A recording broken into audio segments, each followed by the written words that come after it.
Welcome, ladies and gentlemen, to the We Are Wrestling podcast.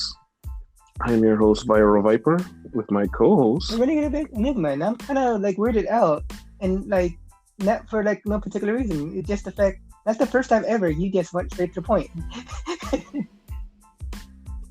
Yeah, because today I just felt like getting straight to the point so we can get on with this and we can do exactly what we came here to do. And let's talk about wrestling. You know, that thing that we all hate. I mean, that thing that we all love. It's a love-hate relationship. You were right either way. Yes. Some people hate it. Some people love it.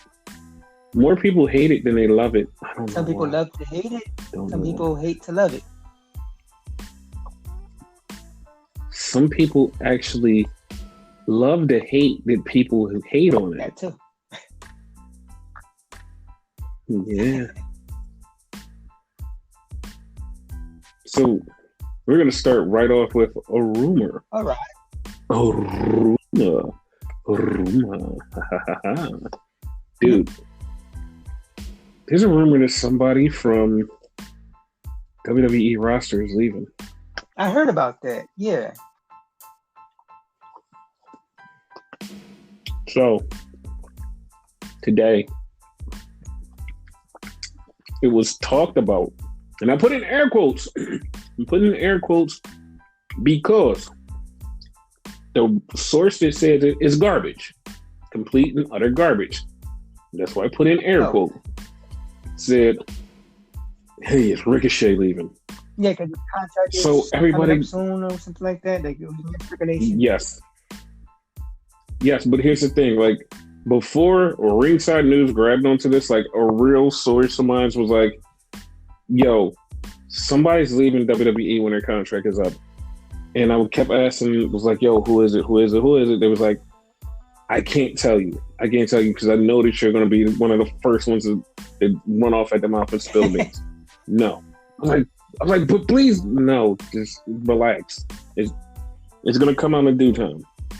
I was like, but I want to be the first. Like, it was like, no, just relax. So then when I heard the Ricochet one, I was like, yo, is it Ricochet? They was like, listen, I'm not saying yes or no, but I'm not saying anything. I was like, damn.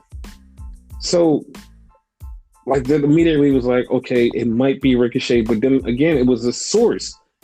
Here's what the problem is that made me go, huh. Ricochet commented about it. Ricochet was like, I'm not going anywhere. Who told you that? Whoever told you that is a liar. I'm perfectly happy where I'm at. This is an outrage. I can't believe someone would even think that I would leave. Man, you guys are crazy. Dirt sheets making up news. When he went on that 3-tweet comment, I'm like, you did nothing but confirm everything that person said. Even though they're a liar, you confirm it. Like, if he would have just said, wow, that's crazy. You went on a 3-tweet thing trying to tell us why you're not leaving the company, which in my mind goes, that's exactly why he's leaving the company. And I'm just like, what the fuck, dude? That's similar to like Matt Hardy and whatever when he was in the WWE. Like he kept saying, no, I'm not going. I'm not going. I'm going to resign. And what happened? He went to AEW. You know, so. I'm not saying Ricochet's going to AEW. He could, like, what I've been hearing, what the fans want is for him to go back to New Japan. So. I'm with that. I'm totally with that.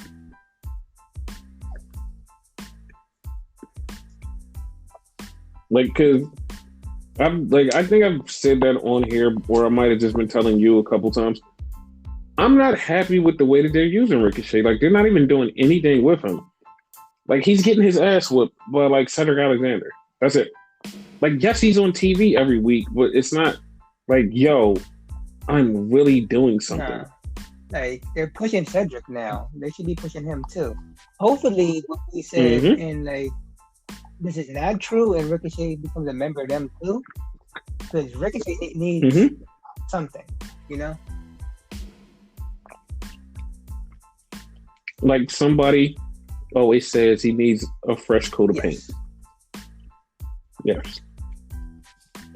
So yeah, I don't know. Like if he leaves, I'm fine with it. If he stays, I'm fine with it.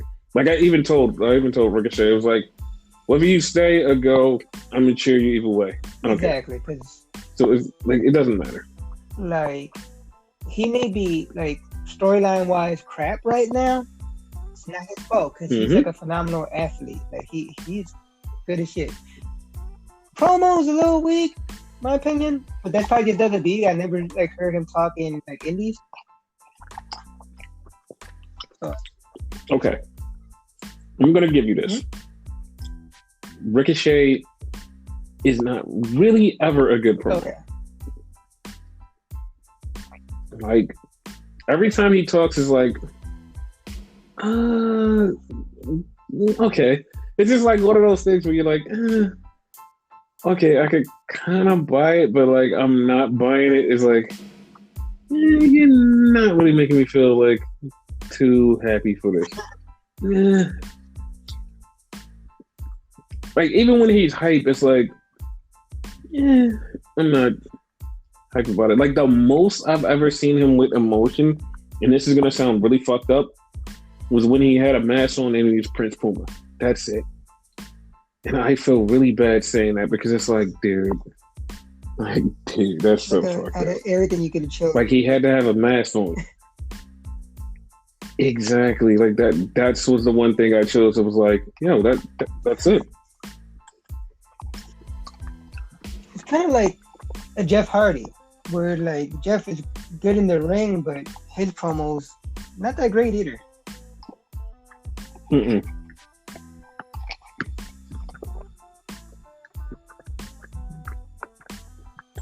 But yeah, whatever he does, I wish him the best. I'm gonna watch him wherever he goes. I'm trying to, like I'm not really like access to a lot of things, so.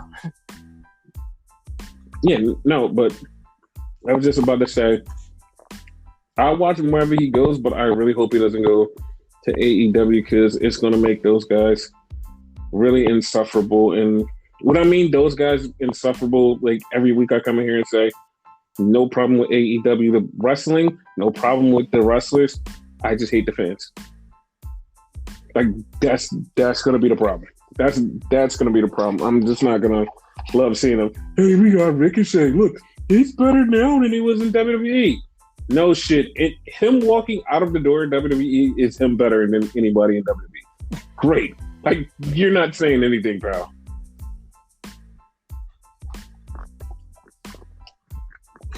Yeah, no, I agree with that.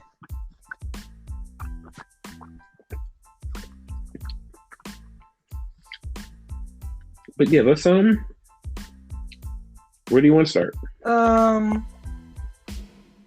I guess Raw. We didn't have nothing significant this week. Like it felt like a week. As weird as that sound. I mean, we did.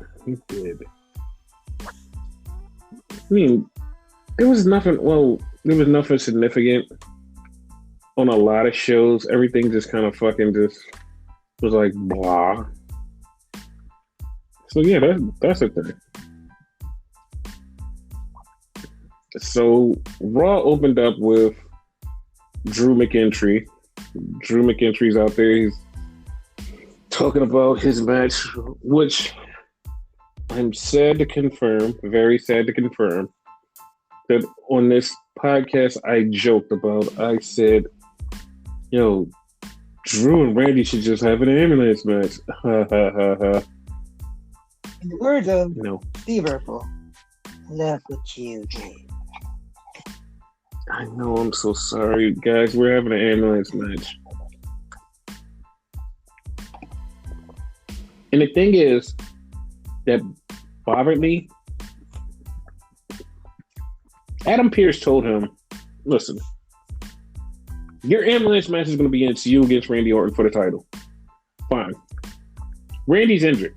But if Randy's not cleared, it's going to be you and Keith Lee for the title. It's like, what? In an ambulance match? Why? Like, it made no fucking sense, dude. It made no sense. I mean, and honestly, like, match quality wise, I prefer that, because how many times have we had Randy versus Drew? But like, yeah, it just didn't make sense. Like, why? They're fucking fans. Granted, they beat each other's ass, but like, you know, Keith's not a heel, Drew's not a heel. Why?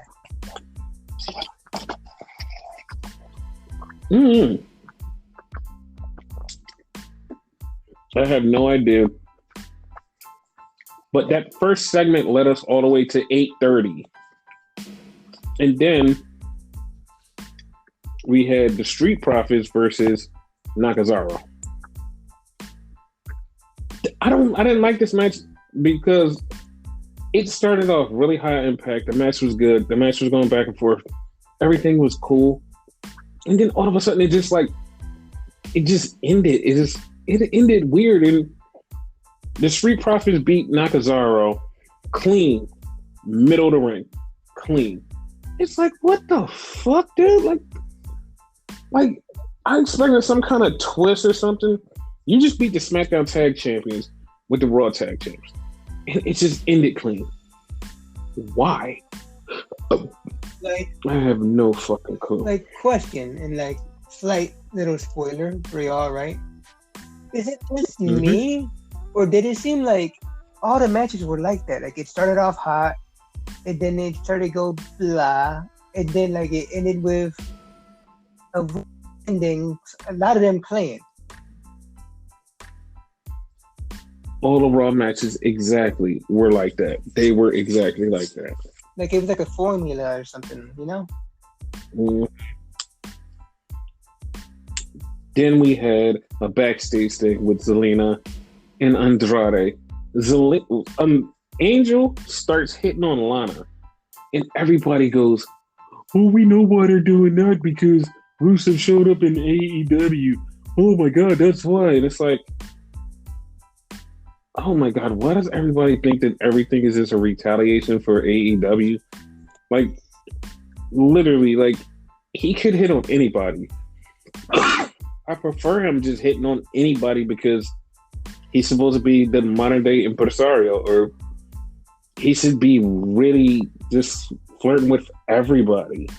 Like, nobody should be like exempt from him flirting. Like, married, not married, it doesn't matter. He should flirt with everybody. That's it. Like, it's something I want to like bring That's up. what I'm saying. Right? There's a certain individual that says like he compared this up to Eddie Guerrero. I disagree. I'm gonna bring that up later. No. We're bringing that. We can bring it up right now because that son of a bitch, like, his ego is so inflated. It's like a fucking. It's like he's the Stay Puft Marshmallow Man, and like it's no reason for it. It's like, okay, comparison. Go ahead. Look, it's like this. You can wrestle in the ring. You can wrestle sometimes. You can wrestle sometimes really good. You dated minors. You sent nudes to minors. You really put yourself out there as a fucking pervert. As a fucking pervert, dude. You did that. No one else. Just you. You fucking talk so much dumb shit. You're talking about, hey guys, we don't need masks when we go out. Hey guys, I think that they're lying about the death rate. I don't think this thing. I think this is a whole hoax. Listen, Black Lives Matter isn't a real thing. It's like, dude, you're just out here spitting bullshit. You're spitting. He did. He's spitting so much conspiratorial bullshit. It's like he's one of the fucking. He's like one of them fucking people that reads something on fucking Facebook and likes it and goes, "Oh my God, this is the truth." He's one of those people that, like, everybody knows one of these people. It's somebody in your circle or your family that literally goes on Facebook and reads some dumb shit that somebody posts on Facebook about politics or like the world, and they craft it so nicely. You start to believe that it's real, and you just read it and you're like, "Oh my God, that's really happening?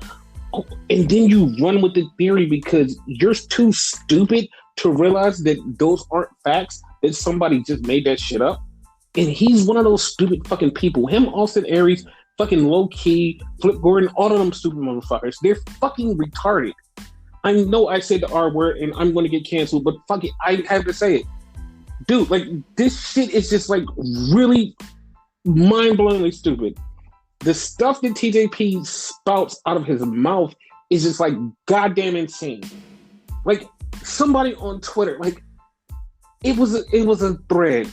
Somebody on Twitter said, when you get in the ring, who is the one person that taught you something cool? Everybody, every wrestler after wrestler who's been in there, has been in the business and kicked ass, was like, yo, I picked up something from this guy. I picked up something from this guy. Everybody saying, yo, I picked up something from this guy. Yo, when you have fucking Shawn Michaels jumping the straight and like, yo, I learned from Billy Jack Haynes. It's like, oh shit, like Lance Storm said it. Like Lance Storm was like, yo, I picked up something from this guy. And it's like all of these fucking people, these major fucking wrestlers who you know have real wrestling skills, going, yo, I picked up something from somebody. TJP jumps in this thread, goes, yo, nobody taught me nothing in the ring because, hey, I learned stuff. I was teaching people in the ring. So I guess I'm the person who people should be tagging. And it's like, how are you this cocky that you really believe your own hype, dude? Like, you're nothing like this. Like, everything that you think that you are, you're not. And he just kept going and going and going.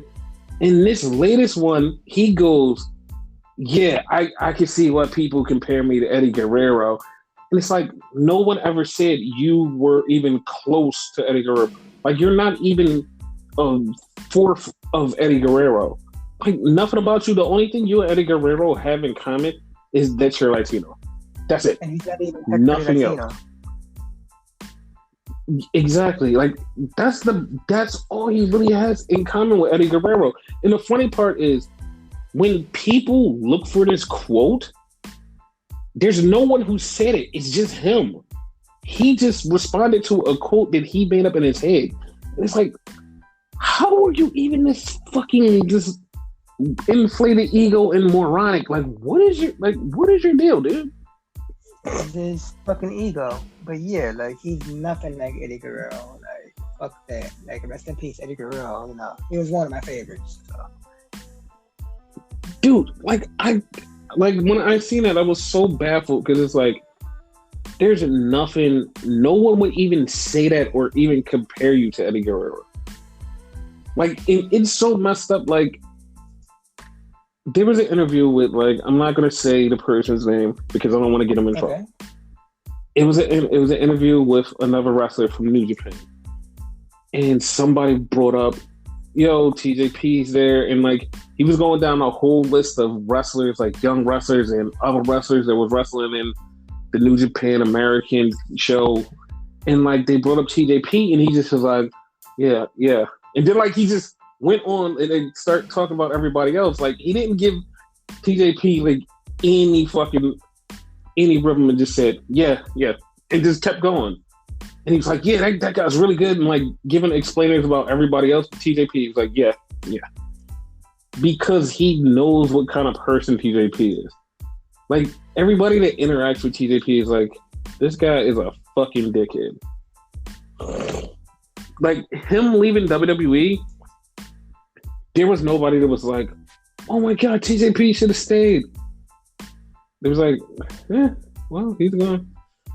And you know how other WWE wrestlers interact with people that got released that they're really cool with? Yeah.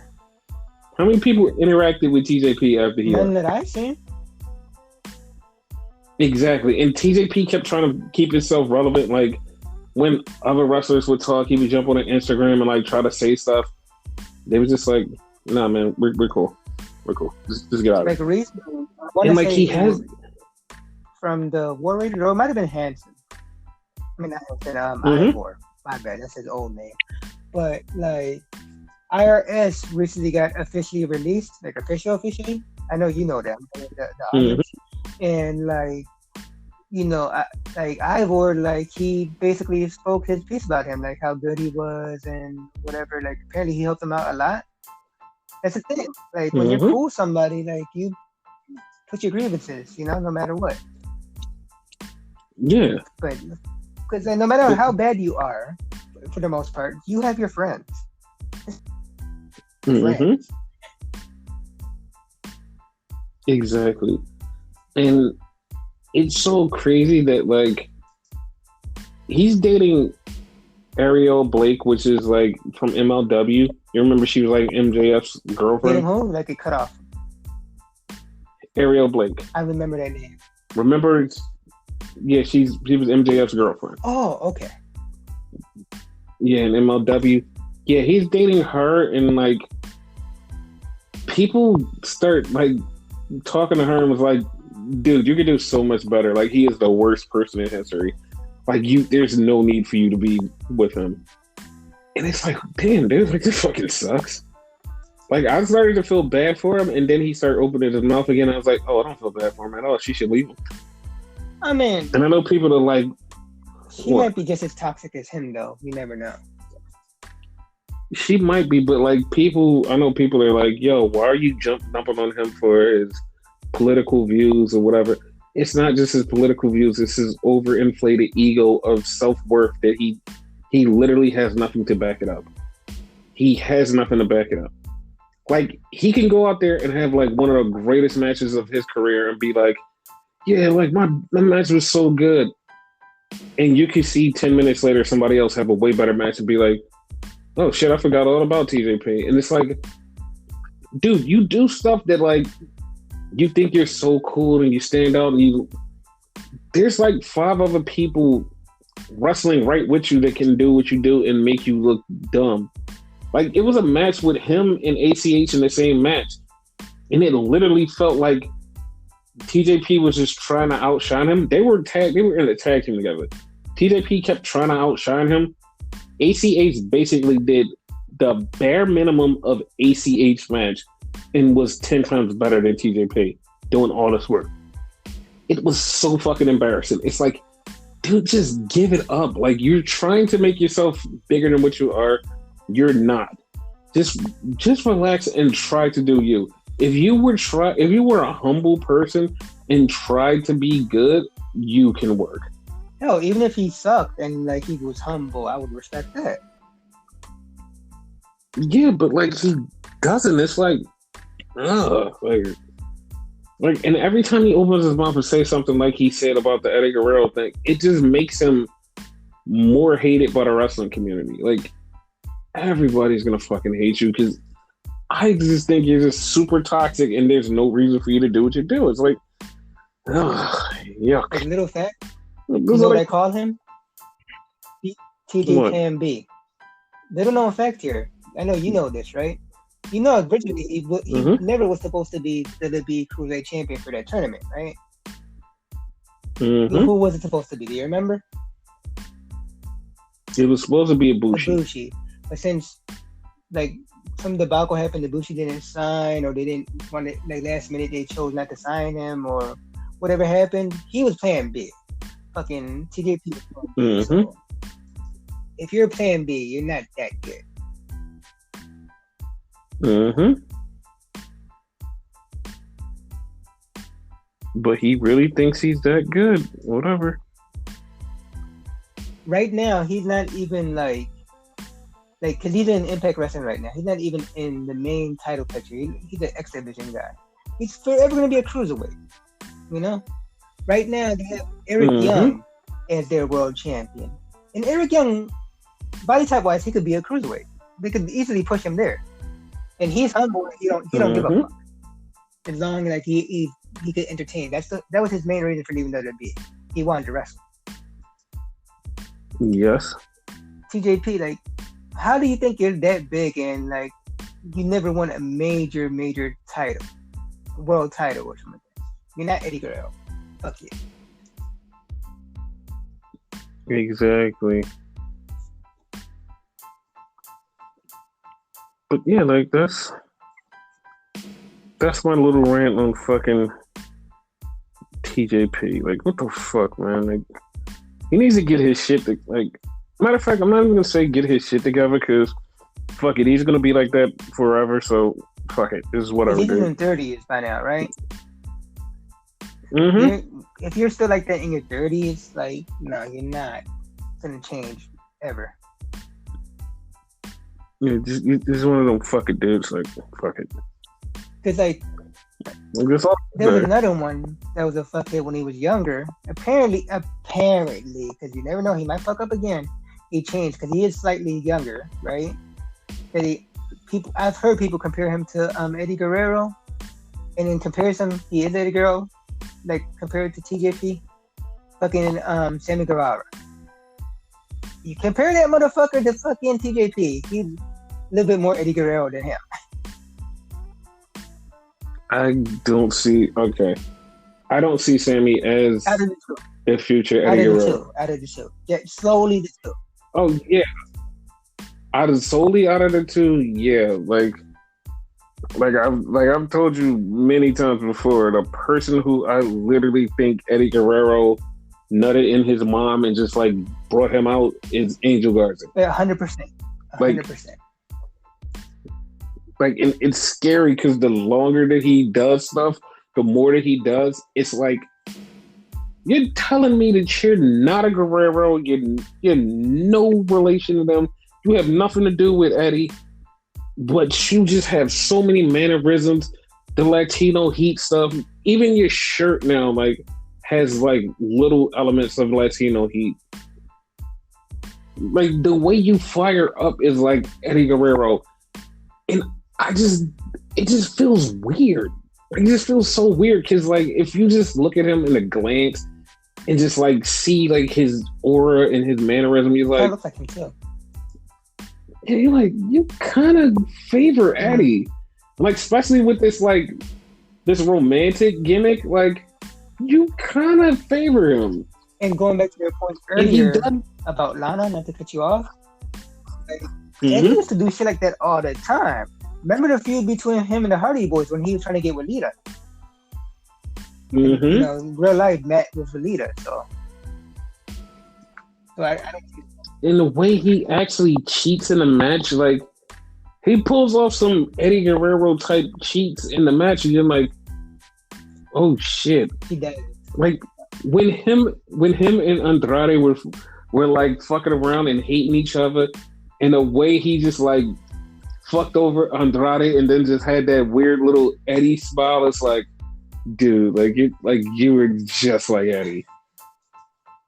Like, it's so weird. And when Eddie was like the cowardly heel type too, like, fucking, they just recently showed elements of that with Angel Garza too. Yes. He just has yeah. I don't know if you remember he just years ago, I want to say it was the NWO Elite when the Wolfpack and Hollywood combined and they beat up the LWO. Eddie hauled that. Yeah. Basically. Like, that's just Garza, man. Yeah. Yeah, but like, I don't see it in Sammy either, but out of the two, I would pick Sammy over fucking I almost call him JTG. I'm sorry, JTG. TJP. Wow. Yeah, like, everybody over TJP. Like, wow, I can't believe you even said that. Yeah, I apologize. Yeah. Hell, JTG, when like he fucking like had his like kind of like Loverboy gimmick when he was with Tamina, that was even better. Yeah. But yeah. So yeah. So then we had Cedric the Entertainer versus Ricochet. And that match was fucking awesome. Cause like, I love when those two fight. So they had this match, they were going back and forth, and I'm not even sure if I'm 100% right on the ending, but I do know that Eric from the Viking Raiders showed up. Like, he did show up because it was weird because it was just the one of him and he showed up. I was like, oh, okay, that was a thing. You expected the other one to show up, but he's injured in the life though. Yeah, then I remember he's injured. I'm like, God damn it. So it was at this moment where Reciprocity showed up and they like cut this long, dumb, stupid promo about how they've been held down and they don't get anything done. And for those who's been asking, it's Dio Madden, Mercedes Martinez, Mia Yim, Donovan Dijakovic, and apparently Shane Thorne has been subbed in this week for Mojo. Mojo is 100% in this group, but this week he got swapped out for Shane Thorne. I don't know if it was just like a edit or like he just happened to be there and they were just like, hey, we're going to use you. But he swapped out for Mojo. Okay, so that was Shane. Because I did hear that. Mm-hmm. Like, last time they did a promo, it was Mojo. So yes. Because, okay, last week Dio Madden was not in this. Dio Madden was not part of it. Now Dio Madden is part of it this week. But if you go all the way back to the very first couple of times they showed up, Dio Madden was there. Like, Dio Madden has been the guy that's been like calling the shots when it's been the big guys running in. He's been the one like, come on, let's go. It's him. He's the one calling the shots. Now, as far as Reciprocity goes, I feel like, all right, those guys are cool names. I still think it should be a big name leading them. Had they left it open to like Raw and SmackDown, it would have been way better if it like Roman, because we said that from the beginning. Mm-hmm. Like, Roman would have been perfect. Like, Roman would have been so perfect. But now it's like, well, we'll just figure out what happens. We'll see what happens. We'll see. But like, Roman, man, like, it would have been great. Now we just trying to figure out who the fuck could be one of those people. And now we're gonna say. Because here's the thing, I said this a while ago. Like, I gave the analogy of the invasion angle. Someone's letting them in. Mm-hmm. You know, because for the most part, these are NXT people. Yes. So someone within the Raw roster is letting them in. So there's a quote unquote higher power. So there is a leader. Exactly. Who is it? I don't know. But I really would love to know who that person is. Who on the Raw roster you think would be it? Okay, this is gonna sound weird. Adam Pearce. And I know everybody's like, wait, what? Adam Pearce is on every show. Adam Pearce can do whatever he wants. Dude, it has to be Adam Pearce. Like, he's the guy. It has to be fucking Adam Pearce. I just feel like it's him. I feel like it's fucking Adam Pearce.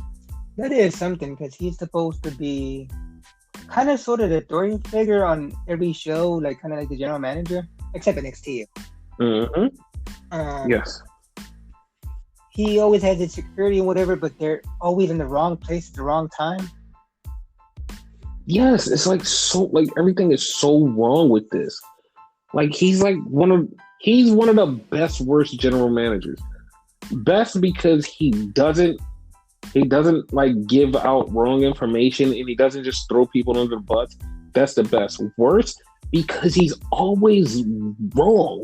Like, everything he does is just like fucked up. Like, fucking trying to separate people and they keep fighting, trying to keep Reciprocity out and they keep coming in. Like, everything he does is wrong. Like, and it's not like, oh, he's doing it on purpose. It's just like, he's just bad at his job. Like every time I just turn around, it's like, oh, you've done something bad. And then like, there's a clip online that was like from 3 or 4 years ago when Mr. McMahon got beat up. He was supposed to be helping Mr. McMahon out. What did he do? Mr. McMahon gets his ass whooped. Great job. You were the best. That was the one where you totally beat his ass, right? Yes. It's like you totally win. You totally win best GM in the world. Like, Jesus, dude. Oh no, I don't know if you remember in the beginning of the show with Drew McIntyre's promo, like at the end of the promo, Drew was like, "Yo, who left you in charge?" That's a question that we've all been asking, Drew. Like, I don't know about anybody else, but like that's one that we've all been asking. Like, who the fuck left him in charge? And like, I know it was like Meltzer even said this was like he was like, "Yo." It was that one episode when Vince was like, "You're in charge now." And it's like, wait, but wasn't he just playing when he said that? Like, this is serious? Because, like, if you notice, after he said that, like, Adam has been in charge of both shows. It's like, but he was playing, right? I swear he was playing. Yeah, I don't think Vince played. Yeah, I don't think so even. Now I don't think he's playing. Like, I think this is like 100% like, that's a fuck up, dude. That's a whole fuck up. So that happened. Then we had Asuka versus Mickie James. Okay. This match was... I'm not hating on this match. This match fell apart immediately. Like, dude, it was so bad. Like, I love Mickie James. I love Asuka. This just fell apart so fast. Like, they were fighting and they were botching, and it's like, oh my God, like, this is not what I wanted. I wanted, like, a good match. And it was like, it wasn't like they were doing it on purpose or like they suck at wrestling. It was like they both just, like, mid-match, something happened where they just both was like, yo, we're out of sync. We can't do this. Bam, bam, bam, bam. Oh, shit. We can't get it. Oh, bam, bam, bam, bam. It's like, oh, my God. Like, it was like 2-3 spots where it just looked so awkward. I'm like, something's wrong. And then, like, the match, Asuka puts Mickie in the fucking Asuka lock. Asuka's on the ground. Mickie rolls over her, and the ref is like, Mickie can't continue. Mickie can't continue. And Mickie James is like, what? What happened? And he's like, she can't continue. Like, he just rang the bell. And Asuka's confused. Mickey's confused. We're all confused. We're trying to figure out what's going on. But he threw up the X, though. And it was like, what's happening? And for everybody's like, oh, this is just a work. No, it's not a work. Like, it's a couple of theories is going on. Everybody's like, oh, the ref botched, which is not what happened. 2, Mickie James separated her shoulder. And the third one was, yeah, and like the third one is like she got a concussion and he noticed it and that's why he stopped the match. Okay.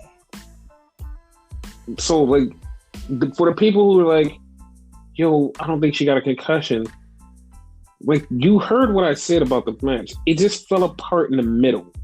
Like, it just all fell apart. There was a lot of awkward spots. It just felt off. Like I said, like something, she might have had a concussion. Like something might have happened in a match where Mickie was fucked up because he rolled her on the outside. And I know that you have to be on the outside when they go to the next promo. But if you watch, like, he literally threw up the X, was like, yo, X, X, X. He's like, yo. He threw it up like 9 times. And like he just kept throwing it up and it was like, what the fuck? Like, what's going on? And like he even touched his belt, was like radio back to the back was like, yo, something's wrong with Mickie. And you can hear him say it. So for everybody's like, yo, nothing's wrong with Mickie, she's perfectly fine. She was like, she even did what did you do that for? It was something wrong with Mickie. Like, they're not gonna say what was wrong with Mickie. Mickie's not gonna say what was wrong with her. Something was wrong with Mickie. That ref did not fuck up. Because if you watch that match, he did not fuck up. It was similar to like Matt Hardy. Like Matt Hardy was off. Only difference is they let him continue. But yeah, here like the referee like saw like, no, you can't. Exactly. And like, you could say, okay, like for the fans that don't know, you could say, okay, maybe it's because like they never wrestled before each other. They've wrestled each other before. Like it's a thing. Yeah, they wrestled before, and they had a great match. And like it was so live now that it just was like so awesome. Yeah. Then after the match, Zelina Vega came out, which kind of like I was so like weirded out. Was like, okay, Zelina's out here. Maybe Zelina's gonna be the one who's gonna bring out somebody new and be like, "Hey guys, look, it's live. I can do what I want right now." And it's like, dude, okay, do it, get it now, like happen now. But no, that's not what happened. Zelina was like, "Yo, I'm gonna wrestle her," and it's like, what? You're not gonna send somebody out there to go get it now? And it's like, no, I'm doing it right now. I'm doing it right now. I'm basically calling out Asuka and saying that I'm gonna be the champion. And like that fucked me up because it's like, all right, I know Thea Trinidad can wrestle and she can wrestle, but it's like her little small body frame does not fit with Asuka, and it's like, oh shit, like her and Asuka don't feel like they work together.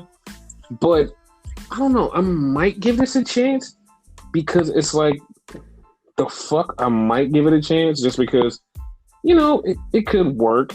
Yeah. We'll see what happens because anything can happen. So I'm gonna give this a whole shot and be like, yo, let's see what happens. So that's that. So then we had this match was like pretty cool. But before the match, this shit did happen. So before the match, Seth Rollins is in the back with Bloody Murphy, and him and Bloody Murphy are talking, and like he just grips Bloody Murphy up and slams him up against the wall. It's like, bam! He's like, I don't want you out there, you little son of a bitch. You keep fucking me over. Blah, blah, blah, blah, blah. It was like, whoa, wait a minute, pal. Wait a minute. That's not how this is supposed to go. It was like, this is not supposed to go. This is not how it's supposed to go. Like, it was so fucking crazy. And he just started whooping his ass. And he told him to, like, yo, chill. And that shit was fucking crazy. He was like, I better not see you out there for my cage match. It was like, oh, shit, okay. And then he just let him go. Then we cut back to the ring. And it's Eric versus Bob Lash. This match was fucking 2 minutes, and Bob hit him with the Hurt Lock, which is the full Lashley, which is actually the Hurt Lock. The Hurt Lock actually fucking works. And yes, WWE, I would really like some of my residuals for the Hurt Locker business thing. Can I please have my residuals for my Hurt Locker business thing? Because that's exactly why you called it the Hurt Lock, because of me and my Hurt Locker business type thing. But hey, WWE, cool, good on you. It was your joke. What the fuck? Yes. But yeah, whatever. But yeah, like that happened. And then like we went into the cage match. Dominic Mysterio versus Seth Rollins. This is actually a pretty good match. Like, it was too good of a match. It was way too good of a match. And it was like, damn, this match is like really good. Like Seth really held it down for for Dominic. He made Dominic look so strong in this match. Him and Dominic went back and forth and shit was good. It was like, oh, okay, this is pretty good. The only thing I hated about this match, and I mean I hated about this match, was the fact that Dominic lost again to Seth Rollins. It was like, what the fuck, dude? Like, why can he not have a win against Seth Rollins? He can have a win against Murphy. He can have a win against anybody else, but he can't have a win against Seth Rollins. I'm a little upset about it, but the post-match stuff made me fucking happy. It made me happy because, so during the match, Buddy kept trying to get in the ring. Buddy, like, and Ray and his whole family, daughter included, wife included, came out to make sure that Dominic wasn't by himself. Well, fucking Buddy tried to get in. They kicked his ass, and like he was trying to fuck up Dominic, and he wound up slamming that door on Seth, and Seth went down, and we thought, oh shit, Dominic's gonna win. Nah, man, Dominic still lost. But the funniest part was after the match, Seth beat Dominic. He goes out to, and like Buddy's like, yo, I tried to help. He's like, I tried to help. He got so angry and started whooping his ass, and he slammed him in the cage door. It was like, ooh, he fucked him up. Murphy dropped to the floor, and Aaliyah comes over to him and checks on him as he goes in there to go check on her brother. And like, it was like, oh shit. It was like, oh, it was like, poor baby. And it's like, wait, what the hell? Like, what's going on there? Like, is she going to turn into a Cephite? Or is Buddy going to turn into a Mysterio? I mean, I don't know what's going to happen. I would be cool either way, but I'd rather fucking Aaliyah turn to heel, you know? Yeah, I would love that too. I would love her turning heel. Because, like, it would be something different. Now, I'm thinking this, and, like, other people have said this, but I'm thinking this. How would a Mysterio tag team title run, Papa and Baby run, be? Like, how do you think that would be? It would be weird, but do you think it would be cool? I mean, for Dominic, yeah. And, like, Ray is not shy for having, like, tag team title runs, you know? Like, he's had a couple. Okay, but, like, do you think Ray should mask him at the end? Like, mask on him. Yeah. You think so? Yeah, it should happen. Okay.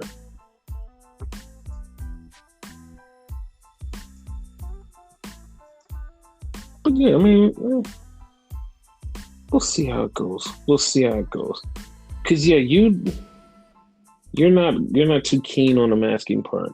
Not really, but you know, it is what it is. I mean, he should get the mask. Then we had a backstage Raw Underground where it just got super weird out of nowhere. Fucking Shane is out there with the security guard who is like super huge. And all of a sudden, out of nowhere, here comes Braun Strowman or Fat Hardy. He shows up, and all these years we've been lied to by WWE. Like, I don't mean just a little bit. I mean 100% lied to. Like, no one has ever told us the truth about Braun Strowman. They're like, Braun is the biggest big guy. It's like, okay, cool. Why the fuck was he the smallest big guy next to this big guy? And it's like, oh, Braun is small. Like, Braun is fucking small. And he went in the ring and started beating people up, but all I could think of was like, the security guard is way bigger than him. Braun is whooping people's ass like he whooped everybody's ass. And something hit me. I was like, yo, Babatunde is out there. Him and Babatunde is going to fight. And yes, they were. And like, as soon as I said that, I was like, if Babatunde steps in this ring and is taller than fucking Braun Strowman, I'm going to laugh my fucking ass off. You know what fucking happened? Babatunde or Dabba-Kato stepped in that ring and was bigger than Braun Strowman. And I'm like, yo, you've been eclipsed by two big guys this week. Two big guys, back to back. One night, two big guys. You've been eclipsed by him. How are you a fucking giant? Come on. Like, come on, dude. Like, you're the fucking giant and you're getting eclipsed by two big dudes? Like, at this point, I want to see him stand next to Dijak in fucking Dio Madden. Let's see how tall you are then. Yeah, if they're taller than you, dude, if they're taller than him, it's a wrap for Braun Strowman. Like, I know he's strong and all that, but like, dude, it's a wrap for you. Like, yeah, it's a fucking wrap. Shit. Then we had a fucking funny ass thing with Keith Lee and Drew McIntyre. They're talking, and Keith is like, Keith keeps fucking with Drew. Drew's like, don't you do it. Keith just keeps fucking with him. He's like, don't you do it. So Keith puts his hand up to his face, and then him and Drew just get into it. They brawl. They separate them. They brawl again. They separate them. They brawl one more time, and then like they separate them for real. And it's like, oh shit, dude. Like they're really getting it in. But they still had a match later. So then we had Kevin Owens versus Aleister Black, or Solid Snake in some circles, because he comes out with the fucking eye patch on, but then takes off the eye patch. And now he's wearing long tights. So yeah. It's like, what the fuck? Yeah, and it's like, do you like the tights or like you hate the tights? No, I like them. Oh well, I hate them. It might take me some getting used to, but like I hate them. Yeah, like I hate them because it just looks weird. It's like they're leather pants. I don't know. I hate them. I hate them. Sorry, hate them. Then we had Natalya and Lana versus the Riot Squad, which they lost in like 5 seconds because Lana ate the pin because Lana's a loser. And the Riot Squad has a title match, so they have to look strong. Yep. So then we had Drew versus Keith Lee, which was going strong until Reciprocity showed up again. These guys just show up at the worst time. They fucking interfered in the match, fucked up the match, but they got fucked up for it. That's the only good thing. They got fucked up for it. Really fucked up. Like, really fucked up to the point that Drew and Keith Lee jumped over the top rope and squished the shit out of him. That shit was fucking awesome. Like, it was awesome, but like, that shit was fucking awesome.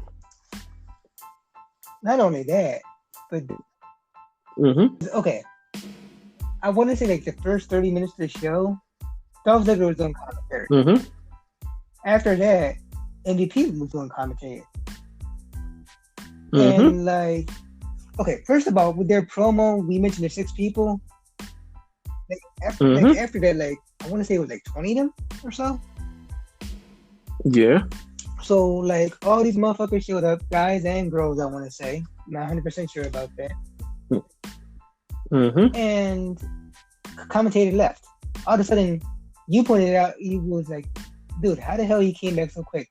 Because MVP, along with the Hurt Locker business, as you would say, and like that brawl happened.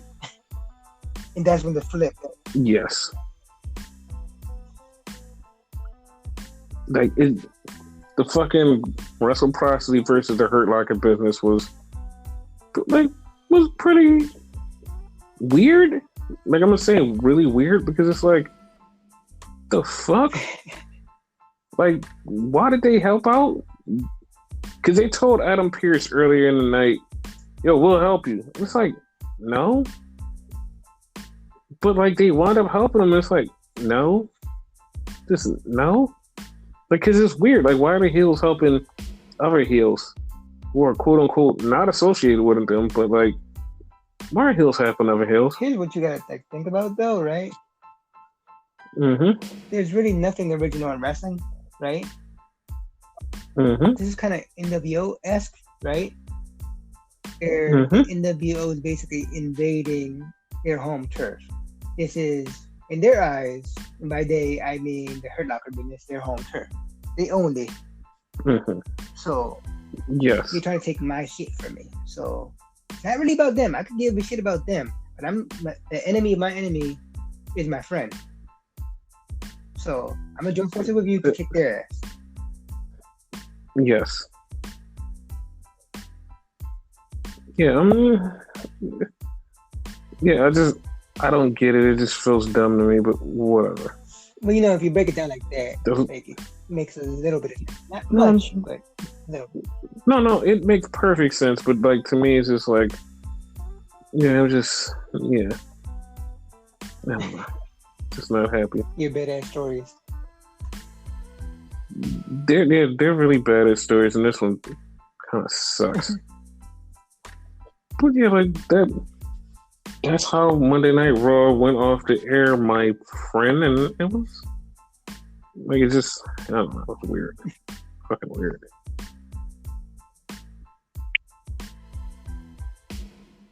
So yeah, that was it. Yeah. Yeah. Yeah, that was it for Raw. What else was there? NXT? You want to go to NXT now? No, man, whatever you want to talk about. I mean, we could go to NXT now. NXT started off super hot because, okay, I didn't think this match was going to be as good as it was, but it was like really good. Shotzi Blackheart versus Io Shirai. It came off really good. Yeah.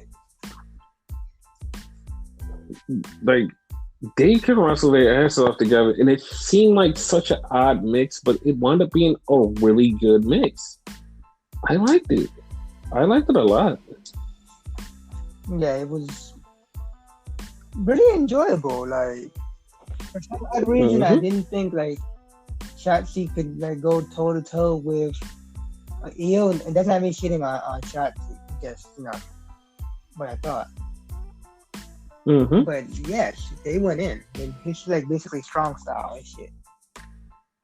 Mm-hmm. Like I fucking loved it. I loved it. But yeah, like that's how we started off the night. Then we had Tommaso Ciampa versus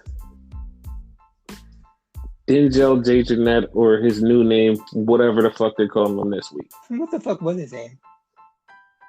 I damn if I know. It wasn't Denzel Jeannette. It sucked. Whatever the name was. So yeah, like then Jake Atlas comes out after Tommaso Ciampa beats the poor guy up, and it's like, yo, you think you forgot about me? I'm gonna whoop your ass. Ciampa laughed at him. I'm like, oh, okay. I don't know why you laughed at him, but Jake Atlas might whoop your ass. But that's not the concerning story. Then we had Austin Theory. I have no fucking clue why he even did this. He basically was like, I lost last week because I wasn't prepared. But tonight I'm going to have an open challenge. It's like, dude, why would you even do that? Kushida comes out and Kushida commits to killing Austin Theory. I was like, oh my God, you idiot. Why would you do that? Austin Theory got ass. He got murdered. Like, Jesus Christ. And I'm then we get like, a he'd have pissed off like that though. I know you have because you haven't all yes. that, but yeah, I've never seen that. I literally like anyone that has an anger and a rage streak. I love it. Like anyone, if you show me an angry or rage streak, I'm a fan of yours. I love it. Can I bring up a story years ago, whatever? But that wrestler, you like, he needs something, and then like second after you said it, he did it. Yes, The Miz. The Miz. I said The Miz needs an angry streak. Miz got really angry and beat the living crap out of John Morrison. I was like, oh, there it is. That was fucking cool. That was funny. Then we had a Finn Balor promo talking about he's ready to challenge anybody for the pay-per-view. Also, he basically said he came down here to reignite the brand, to make the brand better, because he's one of the best champions. So to me, that's like, people are taking this as, oh, he's just here to elevate the brand because they showed a picture of Drew and then they showed a picture of Roman, then they showed a picture of Finn, and he just was talking, and it's like, oh, he's here to reignite the brand. Nah, man, because I'm about to break it down for you people, especially for you small-minded journalists and Twitter like journalists and all you dumb YouTubers. So, NXT TakeOver is now moved to October 4th on a Sunday. Now, everybody's like, why are they doing that? Why can't they have their one in TakeOver? Oh, they must be doing that to counter-program something AEW. Or like they're just doing that for no reason. All of you are fucking morons. The reason they're doing this, and because I actually have insider info on why they're doing this. They're doing this because NXT is going to be part of Survivor Series again. The reason this is a thing is because they don't want their wrestlers wrestling in a high impact situation the night before Survivor Series like they did last year.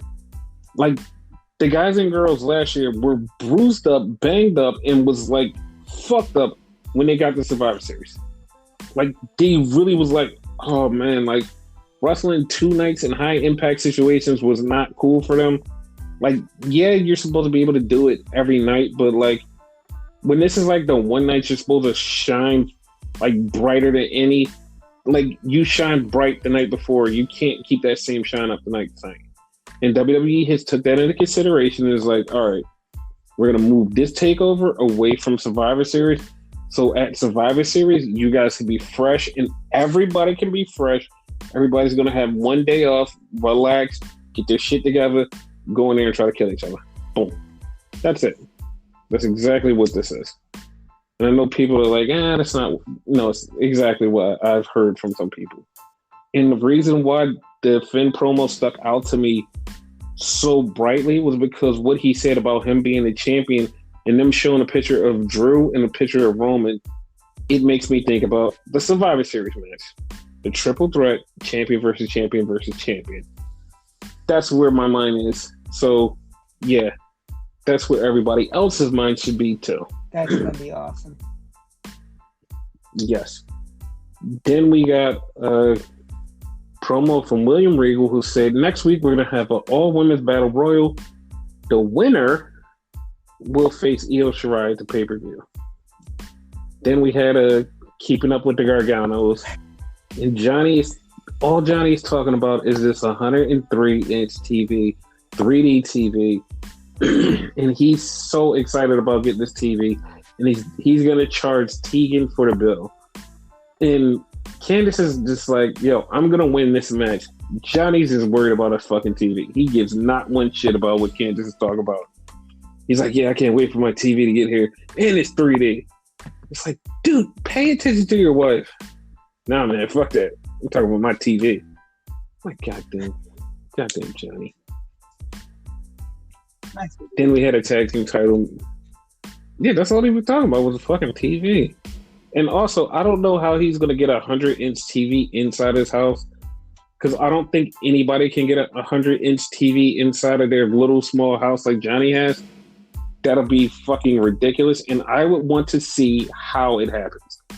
Like, fucking put that on Twitter, Johnny. Show us how it happens. Especially if you remember, their house is basically the NXT in your house set. Yes. So it was Breezango versus Imperium for the tag team titles. This match was good. The finish was actually fucking cool because they set up for the London Bomb, which is like Imperium's finishing move.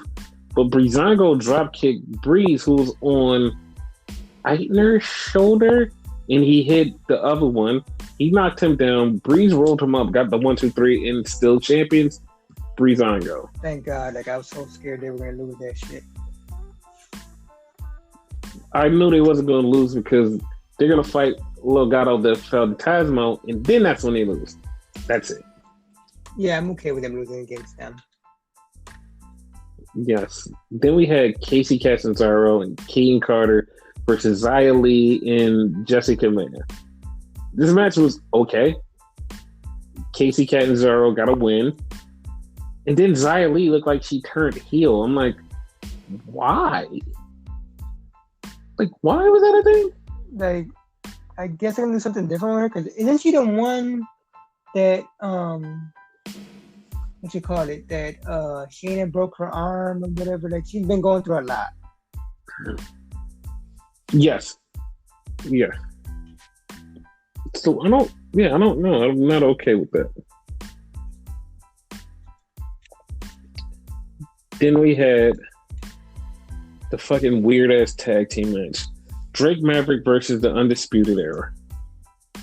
And it was at this moment that I asked, dude, where's Adam Cole and Kyle O'Reilly? Bobby Fish and Roderick Strong fought Drake Maverick. Because Killian Damon would not come out there to help him. Because he's supposed to be his tag team partner. He wouldn't go out there to help. They beat the living crap out of Drake Maverick. They beat him. William Regal had to go back to Damon and was like, yo, you're supposed to be in this match. I'm not in this match. I don't want to be in this match. You're supposed to be in this match. He's like, listen, I don't want to be here. He somehow convinced him to be in a match. He went out there. He picked Drake up, who was laying on the apron, and said, stop being a pussy and take this beating like a man. Pushed him back in the ring so he could get beat up more. And as Damo was leaving, they called him a fat piece of crap. Damo came in, killed the shit out of all the fucking Undisputed Era. Helped Drake get the win. Then he just punched the shit out of Drake. They're going to wind up being a tag team. Most definitely. Then we had a Tegan Knox promo where she was being all sweet and bubblegum and talking about, yeah, I'm going to win and I'm going to show Candice what's wrong and right, and I'm going to face Io Shirai. And it's like, oh, like every time Tegan speaks like normal Tegan, it's like she's like bubblegum and cotton candy. It's like, you know, she's just so sweet. She's just like a sweet person. Like, and I just like every time I see her, I'm just like, oh, you're just so adorable. That's how I feel about Tegan. And then we had the announcement of there's going to be a match. It's going to be like a Royal Rumble where only pinfalls and submissions count. It's going to start out with 2 people, and then every minute there's going to be somebody that enters. And it's going to be 5 people, but I'm showing 9 people on the screen. What? He showed 9 people on a fucking screen. It's like, wait, you tell me who's in this. And apparently the first person that's in this is Kushida. Kushida's the first name entered in this. Yeah. So he's the first person. Then we go to the back, and Tommaso Ciampa beat the crap out of Jake Lee. But out of fucking nowhere, here comes Kyle O'Reilly. The person I just asked about a few minutes ago. And Kyle O'Reilly is yelling at Ciampa, telling him, you want to fight somebody? Fight me. Ciampa backs down. Ciampa turns into a little bitch there. Like, oh, wait a minute, pal. Yeah, Ciampa turns into a little bitch. Okay, Ciampa. And then we had the main event. We had a main event that I was like, oh, okay, cool. It's the main event. It was Timothy Thatcher versus Punishment Martinez or Damian Priest. I really have to call him Damian Priest one day. One day. And just not today. Like, it was like it started off. Like, it just started off like they're really going slow. They're not even like getting into it. It was like that's how I felt about it. I was like, I wanted so much for this match, and it's just not happening. That's how I felt. Then they start turning it the fuck up. I was like, ooh. I was like, ooh, this is getting it. They're doing good. They're doing good. It just started becoming a fight, a just slugfest, a beatdown. It just was going. And it was like, my God, this is fucking awesome. It was just fucking awesome. This match was just fucking awesome. I loved it. It just got to that point where it was just like, I love it. I fucking loved it. It just became a murder fest. People were throwing people.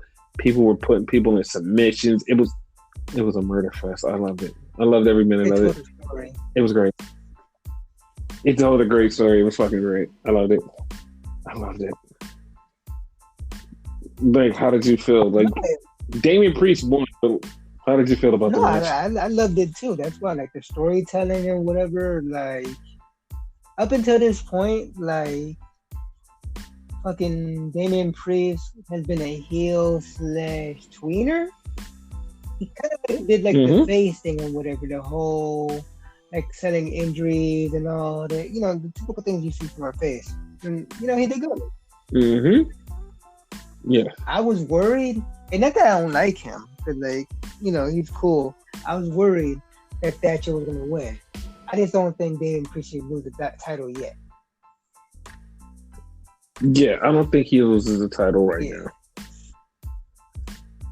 Like, but the bad part is, like, him winning is I don't actually see who's his number one contender now. That's a good question. Yeah, I don't see who his number one contender is now. Like, seriously. Can't think of heels that could go against. Maybe Ciampa? Right. After the whole him and Kyle O'Reilly feud, I would say yeah. I would be okay with that. Because, like, right now it's going to the point where we don't know who's who, and this is always a time in NXT where we literally sit there and go, we have no idea what's going to happen. We don't know what's going to... And we just always think, is NXT dying? And this is like exactly the moment where we give up on NXT for like 2 minutes, and then they just set something on fire, and you're like, I fucking love NXT. This is how it's been for years. Like, every time we watch NXT, they take somebody from us, they take them to the main roster. We don't know where anything's going. Everything seems like a lull for a month. It's like, fuck, like, why does NXT suck? By the time we get to TakeOver, everything is fucking off the chain. And we're like, yeah, fucking right. That's exactly how we feel. Like, that's how fucking NXT makes us feel, especially at the moment when they fucking suck. And this is one of the moments where it's not that they fucking suck. It's the moment that we have no fucking idea what's going to happen, which is way better than anything that we could ever think. That's what makes it fun. So, yeah. We're going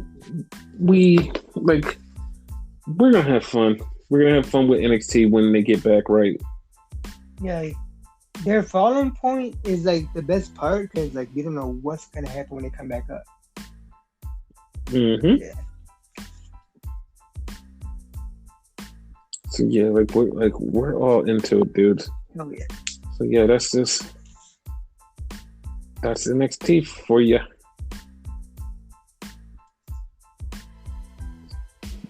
So yeah. I almost said the wrong match was on this show, but it wasn't. What match were you gonna say? Parking Lot Brawl. That wasn't this show. No, that was actually the other show. AEW's. Yep. Yeah. I don't know why I said yeah like that for, but whatever. So yeah. So it started out, the first match was FTR versus Jungle Boy and Luchasaurus. This match was pretty alright. And the best thing.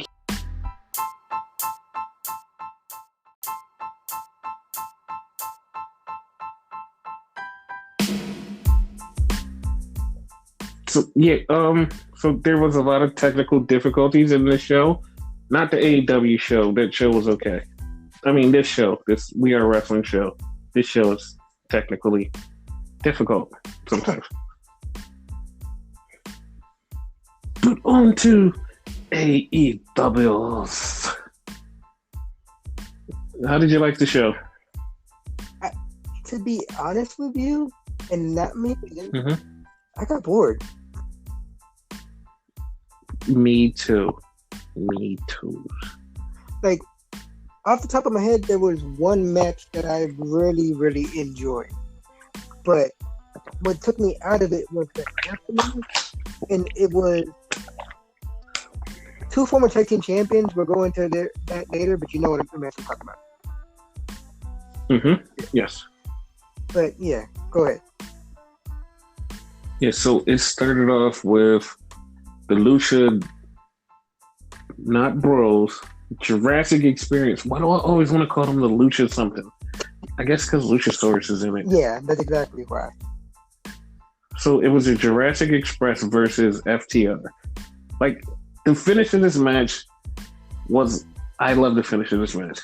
Because fucking Dax hit the suplex and they held his foot.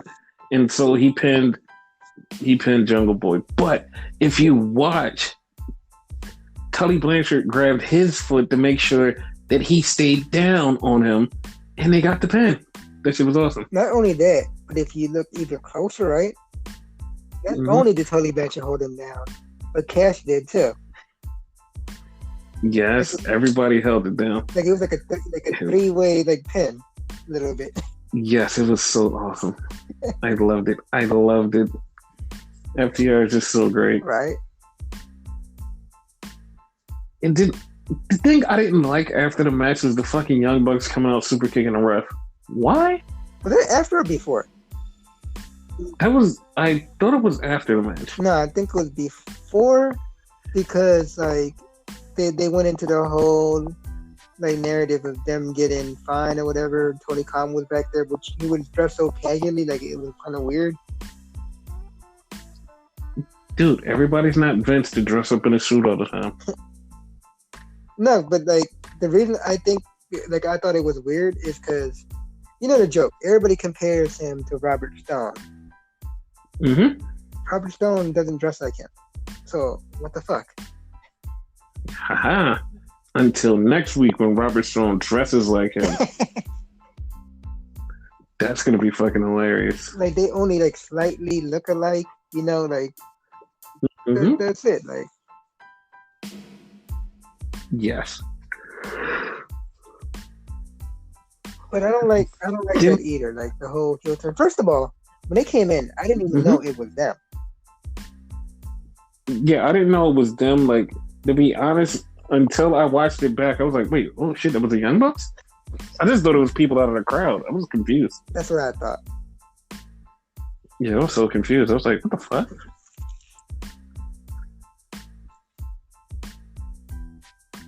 But yeah. Yeah.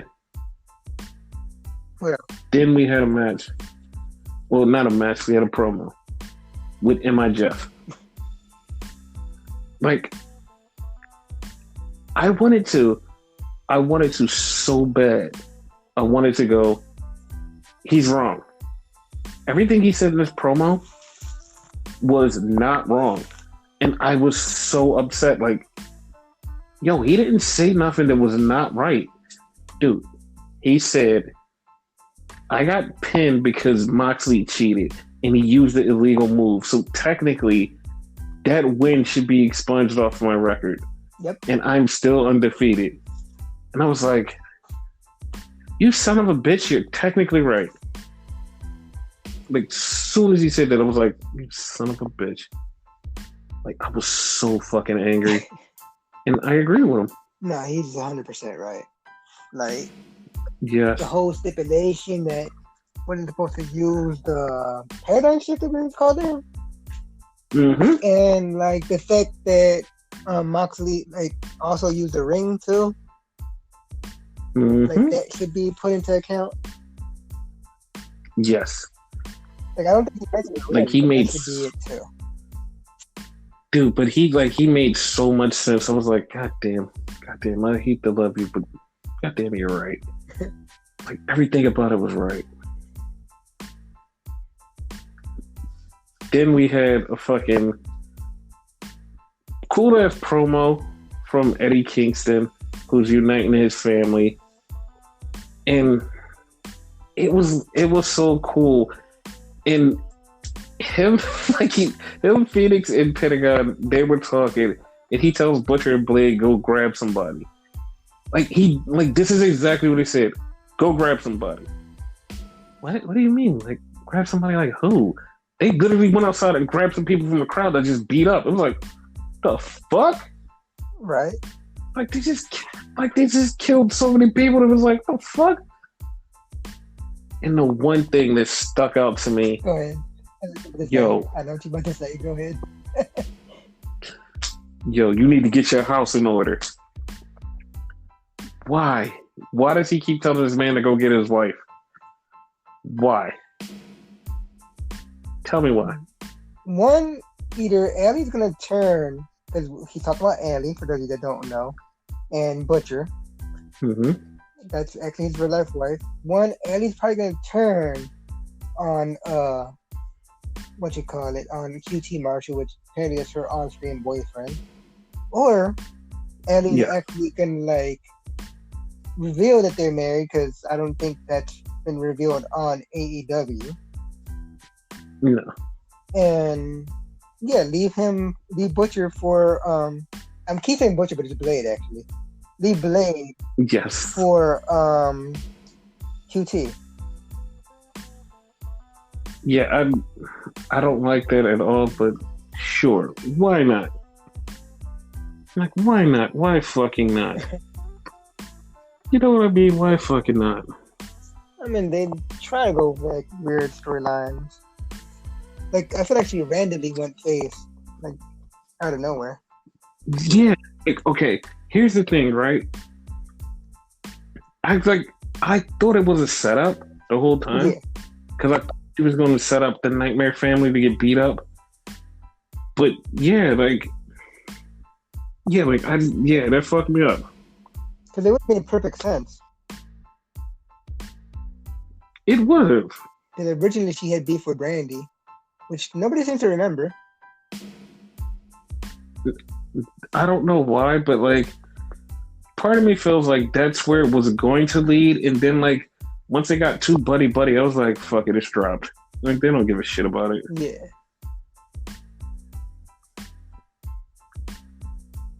Like, and then we had a match with but before the match, we found Matt Hardy laid out, which was something that you loved. I know you did.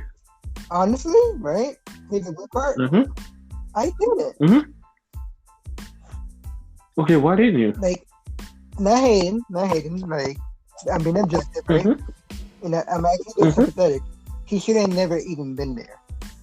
Because he's actually injured still in real life. Like, he's still kind of fucked up.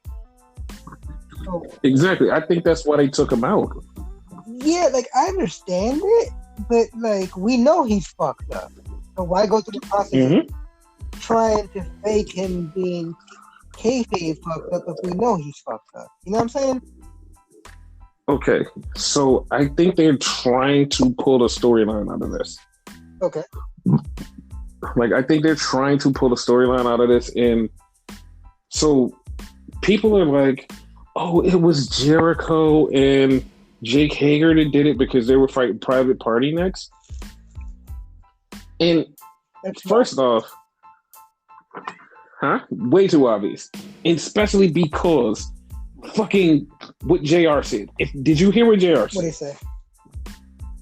When JR was talking about it, JR was like, wait, how do you know that it was Jake Hager and Jericho that did it?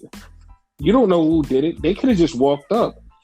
And like with him planting the seeds of doubt, it was like, maybe they didn't do it. Yeah. You know what I mean? I totally get what you mean. And ladies and gentlemen, that was Buddy back in the background, and apparently Buddy agrees with you. Yes, Buddy definitely agrees with his uncle.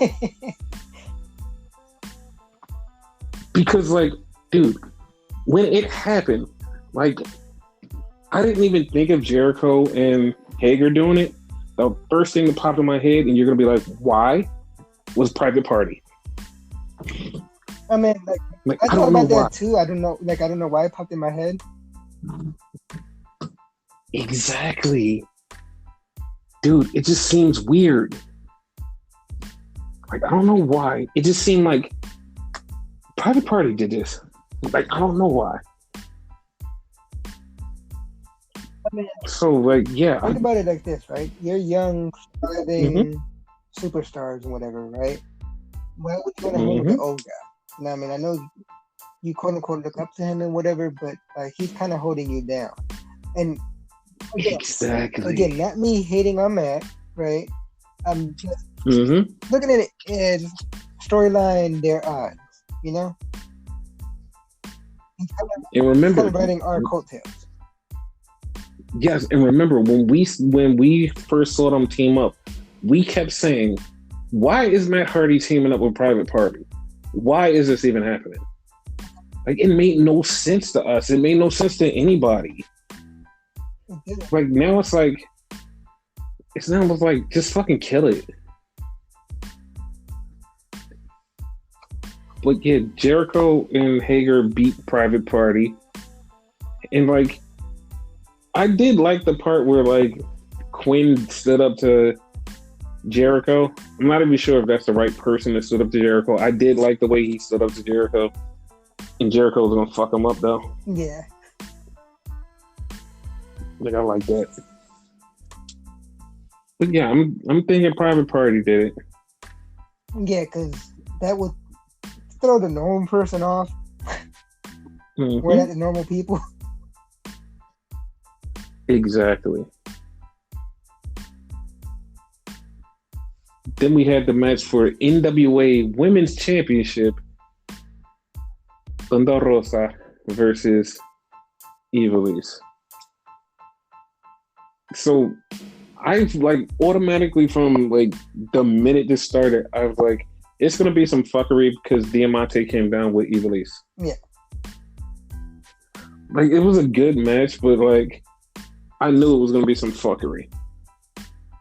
So everybody is already jumping to, oh my god, Cheetah is gonna challenge for the NWA Women's Championship. I mean, I guess so, because they had a good match at the pay-per-view, but I don't know. I feel like they're going to team up first, and then it's going to happen. Yeah. Like, because if they do it and Shido wins, that'll be weird. But also, if Thunder Rosa wins, that's just going to leave them to a third match. That rubber match. Yeah, so I don't know. Then we had a backstage segment with Miro and Gip Sabian. I wasn't really paying attention. What happened? All I know, like, the whole narrative of Miro being the best man and all that, and talking about their what you call that shit, their bachelor party and shit. At one point, Miro was like lifting weights or some shit. Oh god! Like really, then we had pay attention either. That's the most I got out of it. Yeah. Then we had a match between Hangman Page and Frankie Kazarian. This was a really good match. Yeah, it was. That was the match I was talking about. Not like, but you mentioned fucking Ivelisse and Thunder Rosa. That was a good match too. Only second to this. Mm-hmm. Yes, because this match was really good. This was a really good match. And like, one thing that fucking enhanced it, what? And like, I didn't think it was enhanced. It was like Kenny's snarky comments at like Hangman Page, like throughout the whole thing. To be honest with you, that took me out of it. Mm-hmm. Yeah, like I didn't like really. It. Yeah. Like, here's the reason why I liked it, because it showed Kenny as a pussy. Like, it made Kenny look like a pussy. Like, every time he would open his mouth, he would say something like trying to like downgrade or downplay Hangman Page when Hangman's in there busting his ass and looking like a fucking star. Every time he said something bad about him, it was like Hangman would be in the ring at the moment showing how good he is. It's like, Kenny, you're an asshole. Like you're a fucking asshole. That's what popped me, because every time he said something, you can see him say something, and right at that second, Hangman was doing something cool, and he was like, everything you just said was completely wrong. You're an asshole. Like it showed his and that's what jealousy towards him. Yes, that's exactly what I was looking at. Like, you're an asshole. Like, Hangman is fucking awesome. And he won, like right as he won, Kenny goes, I have to do something. And he gets off the commentary and runs in the back. And it's like, you're a pussy. You're a pussy. You're scared to even talk to him. Like, even as friends, you're scared to talk to him. Like, fucking Hangman even turned around like to the commentary table to look for him or whatever. Because he wants this to work out. Yes, but Kenny's too much of a pussy, and Kenny does not want this to work out. So, yeah. Like, I see them clashing eventually. I wouldn't be too surprised if they fucking teamed up again. Yeah, but in the eventual sense, like, they're gonna, like, quote unquote, give the fans what they want and give something like the cleaner. I doubt they're gonna do that. Mm-hmm. They're gonna play with that for a minute, and then their lead's gonna get back together, like all of them, because this whole Bucks going heel thing either, I don't like that either. Yeah. Because other than Hangman, these are all executives. Like, you don't need to go heel. Mm-hmm. Yeah, you're already healed. Yeah. Like, you don't need to go heel. Like, not unless you're gonna use your power at your events, Yeah. Then we had a fucking in-ring promo segment with Lance Archer and Jake the Snake. And next week it's a 6-man with Moxley choosing 2 people for his team and Archer choosing 2 people. And like when Jake came out there and Jake started cutting his promo, I'm like, what the fuck is Jake talking about? And then like he said, I'd rather be in bed with a Tasmanian devil than this son of a bitch. And it's like, wait, but they're the same person. But yeah, I agree with you. I understand where you were going at this point. Like as when he said that, like it tied in his whole promo was like, oh, the whole time you were talking about teaming with Taz and you were calling him out. All right, I got it. And it's like, it's not that I wasn't paying attention. It was just like, I was a little off yesterday, so I kind of missed like exactly what he was saying, and like when I saw it, I was like, "Oh shit, this is what he meant."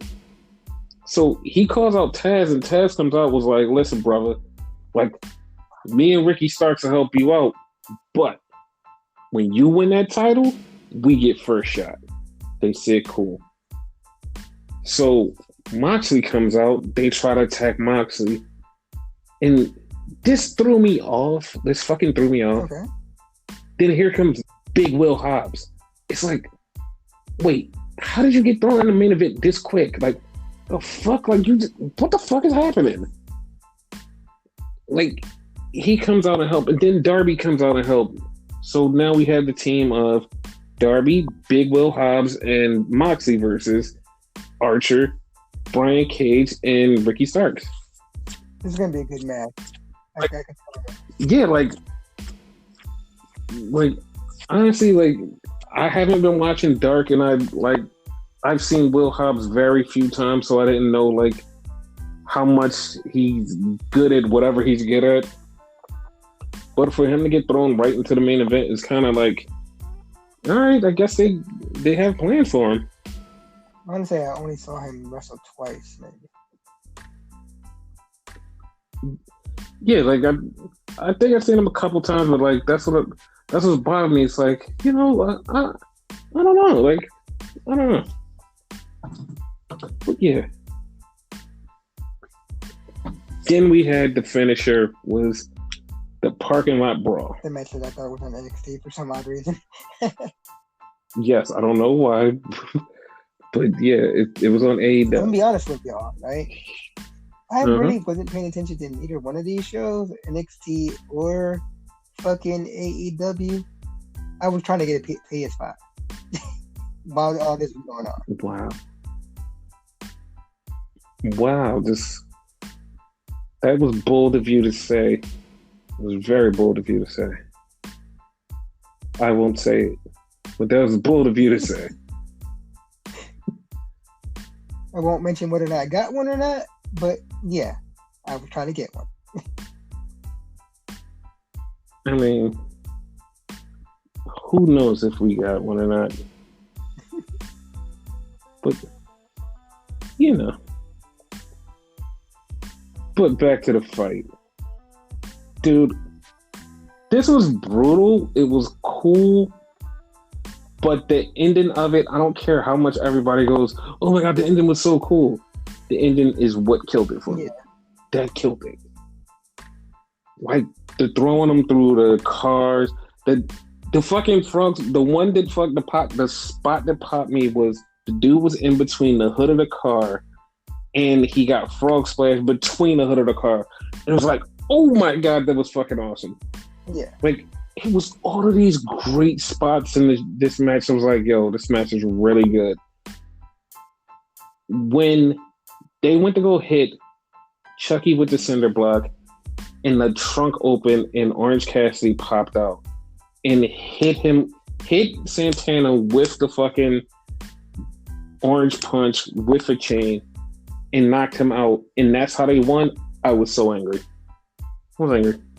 Like, he shouldn't even be part of it. Like, for I understand he's cool with the best friends, or best friends with best friends, with heavy.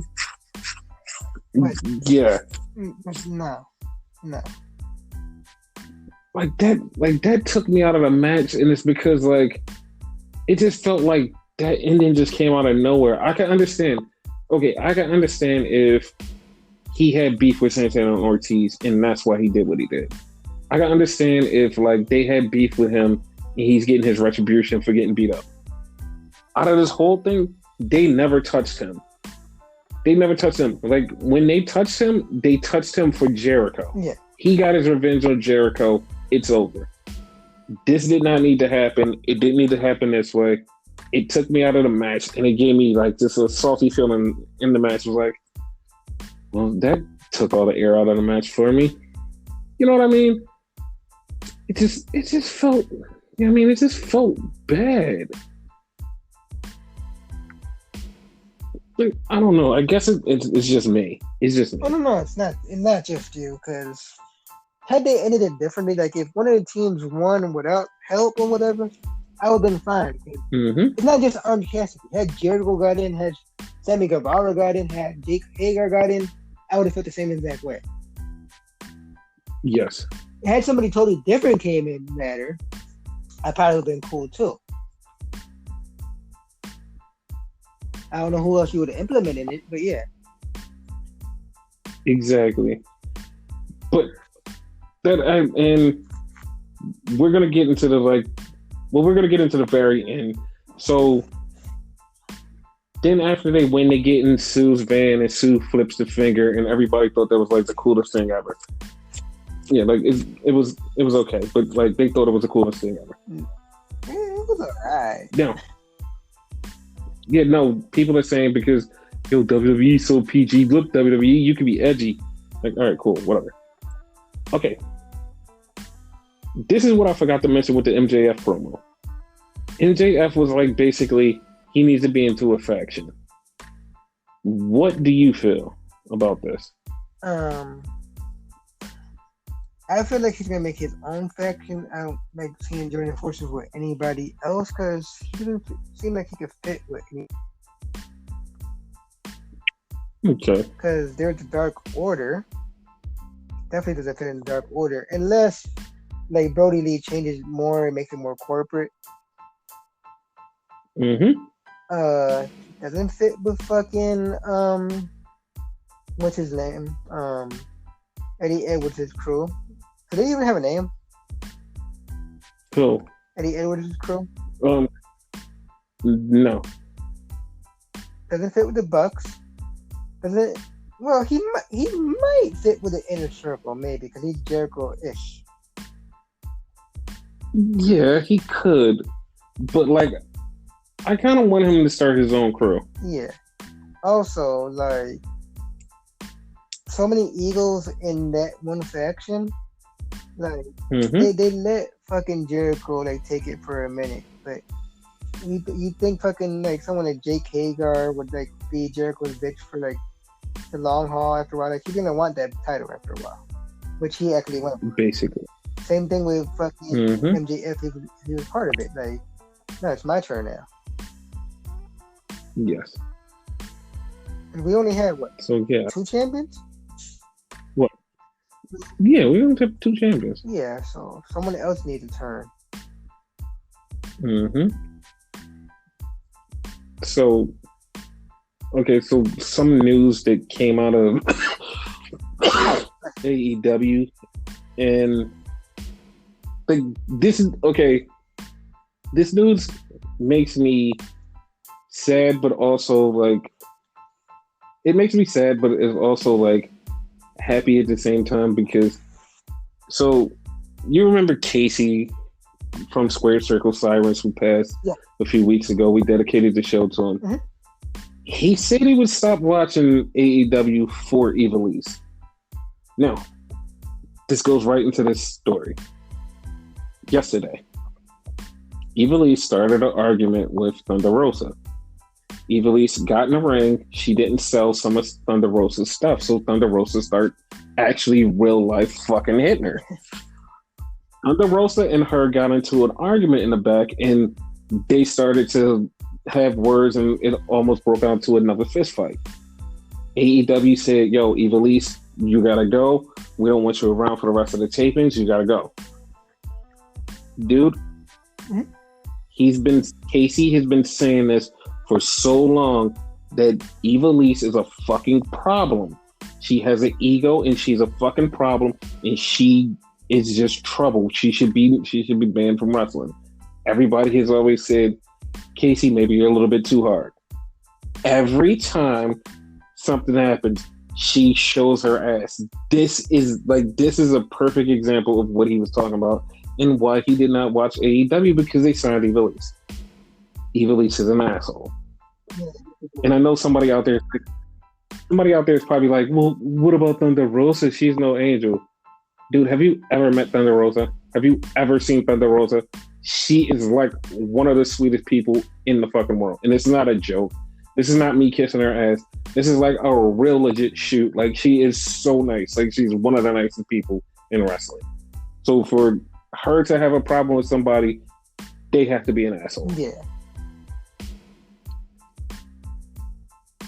Like, that is fucked up. Like, Ivelisse is an asshole. That's all I can say. It's kind of on the same vein of Tessa Blanchard. Also an asshole. Like, yeah, like, people don't think about it, but there's some assholes out there in wrestling. Like, the one I feel bad with the Ivelisse situation, which nobody's really thinking of like that, is Diamante. But Diamante is a good talent. Yeah. Like, she's young, up and coming, you know? Like, I want to say she's still kind of green, but like, you put her with the right people, like, she'll become a star soon. Exactly. But the right person is definitely not Ivelisse. So, I actually have a question for you. Did you hear about the news trademark that has been trademarked? What's the new trademark? Have you heard about it? Evidently not. Have you heard about it for like this trademark being trademarked for video games and game purchases? And something that like I've been crying about for a long time. Okay, evidently no. Have you heard about the AEW GM mode? Oh, really? Yes, AEW is going to do a GM mode. Wow. Yes. Okay, like I'm definitely getting that game done. Yes. So yeah, that's the thing.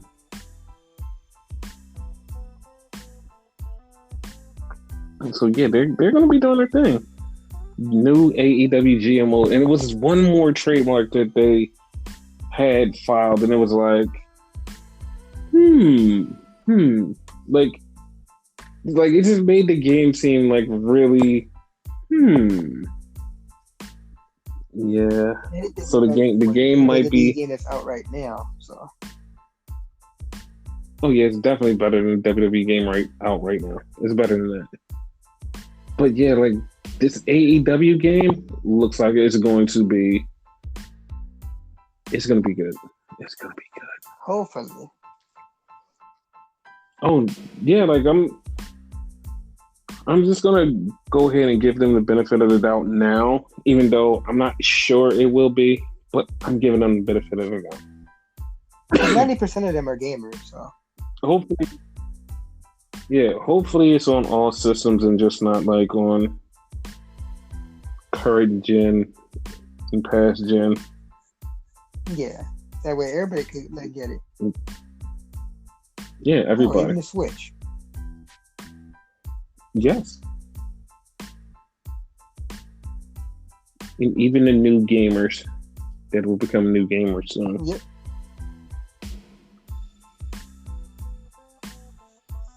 No, I didn't hear that. I'm the one that usually be up on the fucking game. Yeah, dude. Like, because, like, here's the thing. Like, I didn't hear about it like, oh, crap, it's coming out in the trademark. I mean, it's coming out in the game. I heard it through the trademark part.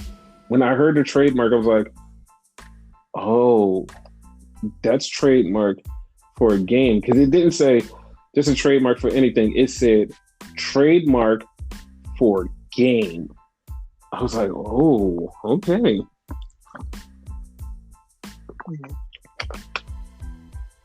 So yeah, that game might be something that we're gonna have to talk about. Yeah. I'm definitely gonna put that on my channel. youtube.com/everythingenigma, by the way. Yes. He hasn't promoted his Switch channel in a long time. I mean YouTube channel. Yeah, because like really like I'm using WWE 2K20 and like I'm using that for AEW stuff too, and yeah. That's fine. Yeah. I understand, pal. I understand. AEW. Can't wait till your game comes out. Yeah. But yeah, that's our full coverage on AEW. So yeah, let's go back to SmackDown. Yeah.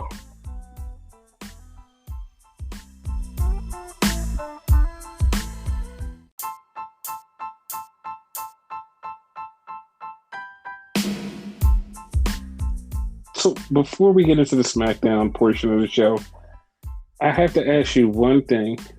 Okay. Are you ready for your girlfriend to come back? Oh yeah. Are you ready? Are you ready for the former love of your life to be back?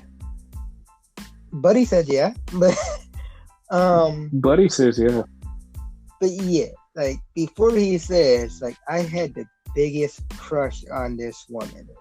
Like she's fucking amazing or whatever. Like, it doesn't mean shit now, but we were friends on MySpace. I'm putting that out there. Yes. Go ahead. They had conversations. Yes. But, ladies and gentlemen, it looks like the one and only Melina Perez will be back in WWE. I'm so happy about that. And a lot of people are like, yo, she hasn't done nothing in so long. She literally fucking was in NWA and causing all types of havoc. Not to mention, she was in like in the indies, like a lot of indie promotions, winning titles and shit. She's been doing her thing. Mm-hmm. Exactly. I don't know like what made WWE go, yeah, let's bring her back. Like, what do you think was the reason behind that? NWA's not doing shit.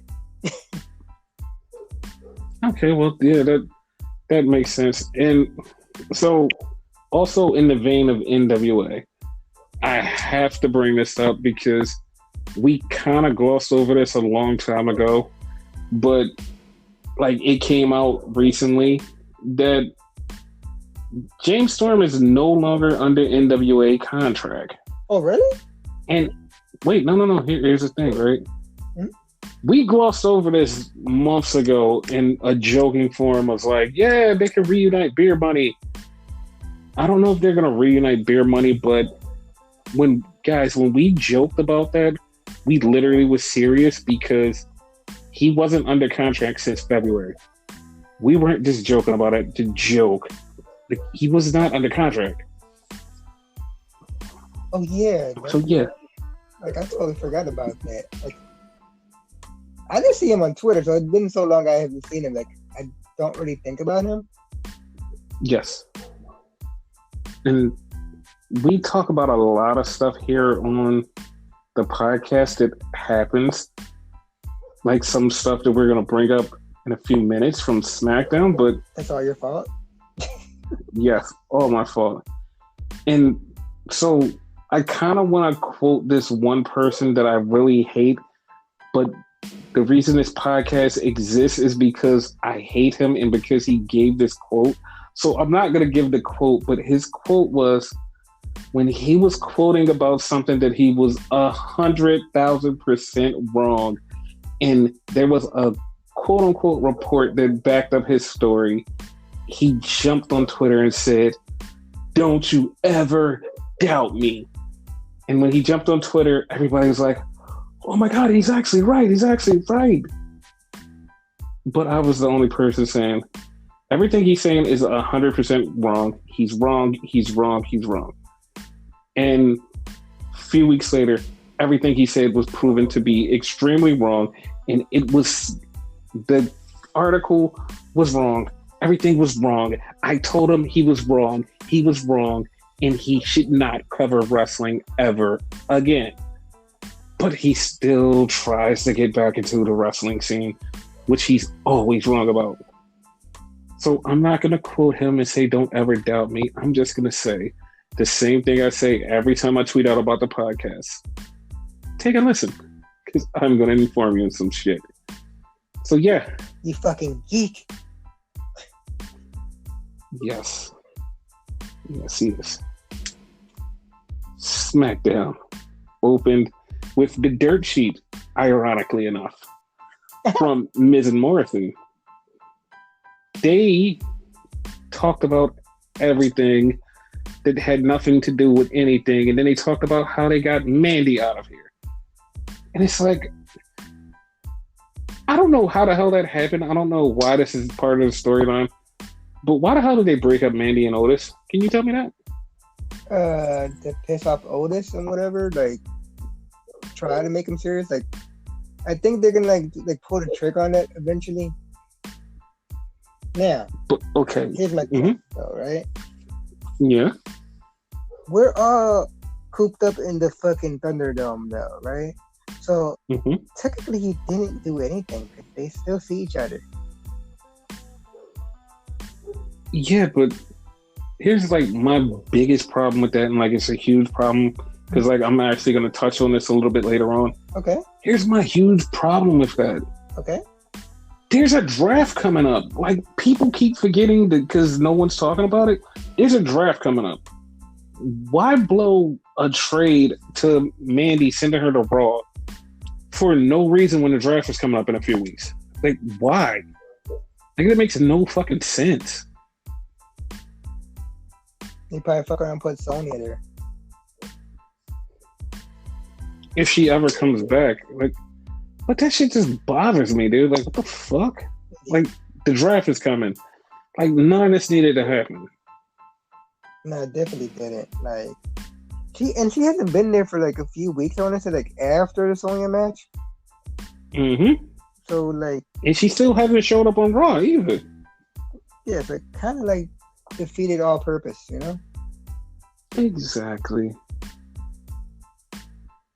So Miz and Morrison were talking their shit, and then here comes Otis, and he just beats the hell out of both of them. And Miz tries to run, but he runs right into Tucker, and Tucker sends him back, and Otis beats the living crap out of him. It's like, oh, okay, cool. That happened. He beat him so bad he ripped all his clothes off or whatever. Yeah. Like that was crazy. Mm-hmm. Then we had the next match, which was very confusing and very weird.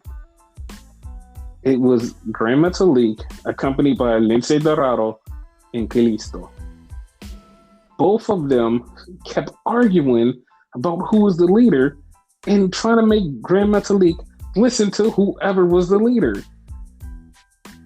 And Gran Metalik fought Cesaro. It was a really good match until Kalisto and Lince Dorado got in the ring. And they just kept fucking with it. Kept fucking with shit. Fucking things up. Fucking. The referee was like, you two get the fuck out of here. You two, fuck out of here. Right now. Go. And when they did that, that's when Gran Metalik lost. Exactly. But they have a tag team title match. The Lucha House Dragons will take on Swiss Amora for the title at Gold Rush. Go ahead. Tell them your theory. See, because in the versus screen, they showed Cesaro, as you say, or not Cesaro. Mm-hmm. And they showed all three members of the Lucha House Dragons, as you said. My question to you was, which two out of three would be in this match? And like, we're thinking about it, and it came to me, it's gonna want to be in fucking Kalisto and Lince Dorado, because they're the ones to beat. Like, fucking Metalik, like, he's not really in that fight, if you know it. Like, he's the middle guy. Mm-hmm. He's gonna be like, you know what, fuck it, y'all do it. I'll be cool with that. But then you said, like, and then they're gonna fuck around and win the titles. So. Mm-hmm. I don't have a problem with that, and I would be cool with it. Yeah. I have nothing against Swiss Amora. I just don't know why they're a tag team. Don't know why they're tag team champions. But I have no problem with them losing it. Yeah, that is like really random. They're good team, oddly enough, though. Right. And then we had a moment of bliss with Alexa Bliss interviewing Nikki Cross. So the whole interview was just Alexa trying to tell Nikki, yo, you need an edge. You need something to beat Bayley. Bayley is crazy. Bayley attacked her friend. What makes you think that she won't attack you? And Nikki basically starts saying, well, I'm going to do my best and I'm going to kill her. And then she turns to Alexa and was like, I need to know what's wrong with you. And before Alexa could say anything, Lacey Evans comes out. Renegade told me that Lacey Evans has been a heel. I just want to know when she became a heel, because she was a face a little while ago. The fuck? She's the female version of Mark Henry and Big Show. Yes. So she beats up Nikki Cross, and they wind up having a match. And of course, Nikki Cross wins. Of course. But the fun part is, after the match, Lacey's getting up, and Alexa's on commentary, and she says something about the Fiend, and Alexa attacks her and gives her sister Abigail, and walks off in a trance. Yes. You had to mention the trance. Yes, in the trance. Alexa looked really pretty tonight. I don't mean just like pretty as in like, oh, she was like, her makeup was like, she looked really pretty with her dress and everything she had on. Like, she really looked pretty. I liked the whole trans feel because like they gave her character a whole new dimension. Oh, when this whole thing plays out, it's gonna be great. Like, she's a fucking like actress and a half because like she's into horror movies and she believes in like possession and all that. So the fact that she believes in that stuff, you know, I believe that what motivates her for this role. She's possessed. Yep. But I think she's possessed and doesn't know storyline wise. Yeah. So, yeah. Like, I can't wait to see what happens with her. Like, it's going to be really cool. The WWE version of fucking Joker, because if you look at it, fucking The Fiend is pretty much Joker and Harley Quinn. I'm ready for that. Yeah. And before you hardcore fucking comic book, Mark will be like, but they broke up though. No one cares. They're iconic. Wow, he doesn't care. Iconic. I see that coming after I said it. No, but you gotta admit, they're broken up, but like their pair is iconic. Like, I wouldn't be surprised if years down the line they put them back together somehow. I wouldn't be surprised if by the end of the year they're back together somehow. I know there's a tangent that has nothing to do with wrestling, but yeah, go ahead. Yeah, no, we could do that. So then next, we had an interview with Sasha Banks. Before we have the interview, I want to talk about something. Yeah.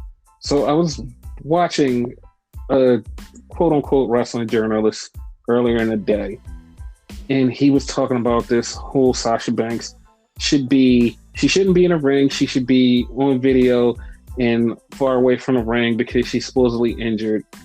And somebody told him, well, she was on the bump last week and she was perfectly fine. They was like, well, the story's ruined now.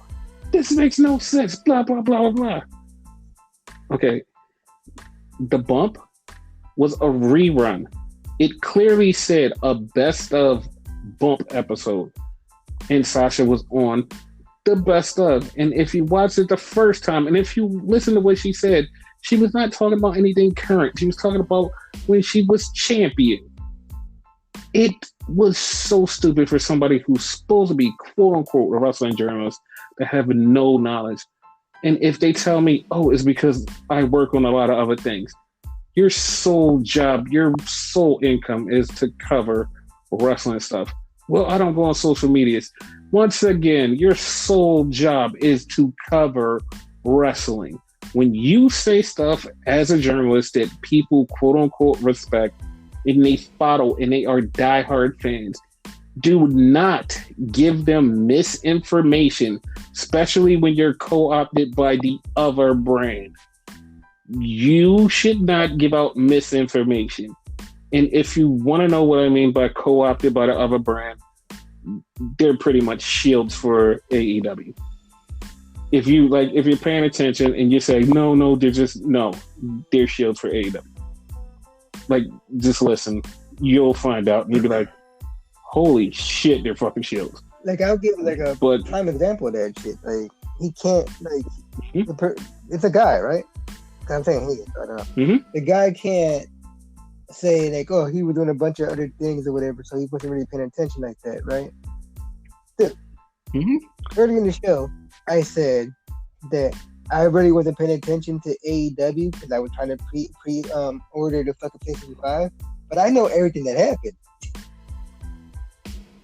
Exactly. You know what I mean? Like, I know what was exactly wasn't cool. Like, you know. Exactly. Like, We do other stuff, but we still know exactly everything that happens in wrestling. We could give you more detail to this than people that you're paying $20 to listen to. We give you way more detail because we know way more than them. We may be a small podcast, but we have so much detailed information that you literally have listened to us and like, yo, they're breaking stories that I didn't even hear yet. Yeah, we're really good at our jobs. Like, the fuck is wrong with you? Like, Jesus Christ. Hell, like a lot of times, but fucking back to like future fortune tellers and whatever, because the shit we make up comes to be like my fucking like Roman Reigns versus The Rock thing. That's gonna happen. It's gonna happen. Yes, we're gonna get into that in a minute. We're also gonna get into something that I was talking about last week. We're gonna get into those things in just a minute because those things are definitely into play. But yeah, let's talk about Sasha. All right. So Sasha is on the screen from the Performance Center. She's got a neck brace on and she's talking about Bayley, and she's told Bayley that Bayley needs her and they were supposed to take over the world together, and she almost starts crying when they're in the Performance Center. And I have been saying this for a long time. I want this feud to end at WrestleMania. Everybody else wants it. No, we want her to wrestle at Hell in a Cell. No. We shouldn't have that. It's like, then they're like, people are like, no, you can have both of them. You can do, no. It's not as special. It's not as special as the first match. The first match being at WrestleMania. And if you guys are like, well, that makes no sense. Their first match has to be at WrestleMania. It makes it special. And if you want her to have a Hell in a Cell, it's going to be a feud that is so good and so special that they will have to have a Hell in a Cell at a pay-per-view that's not called Hell in a Cell.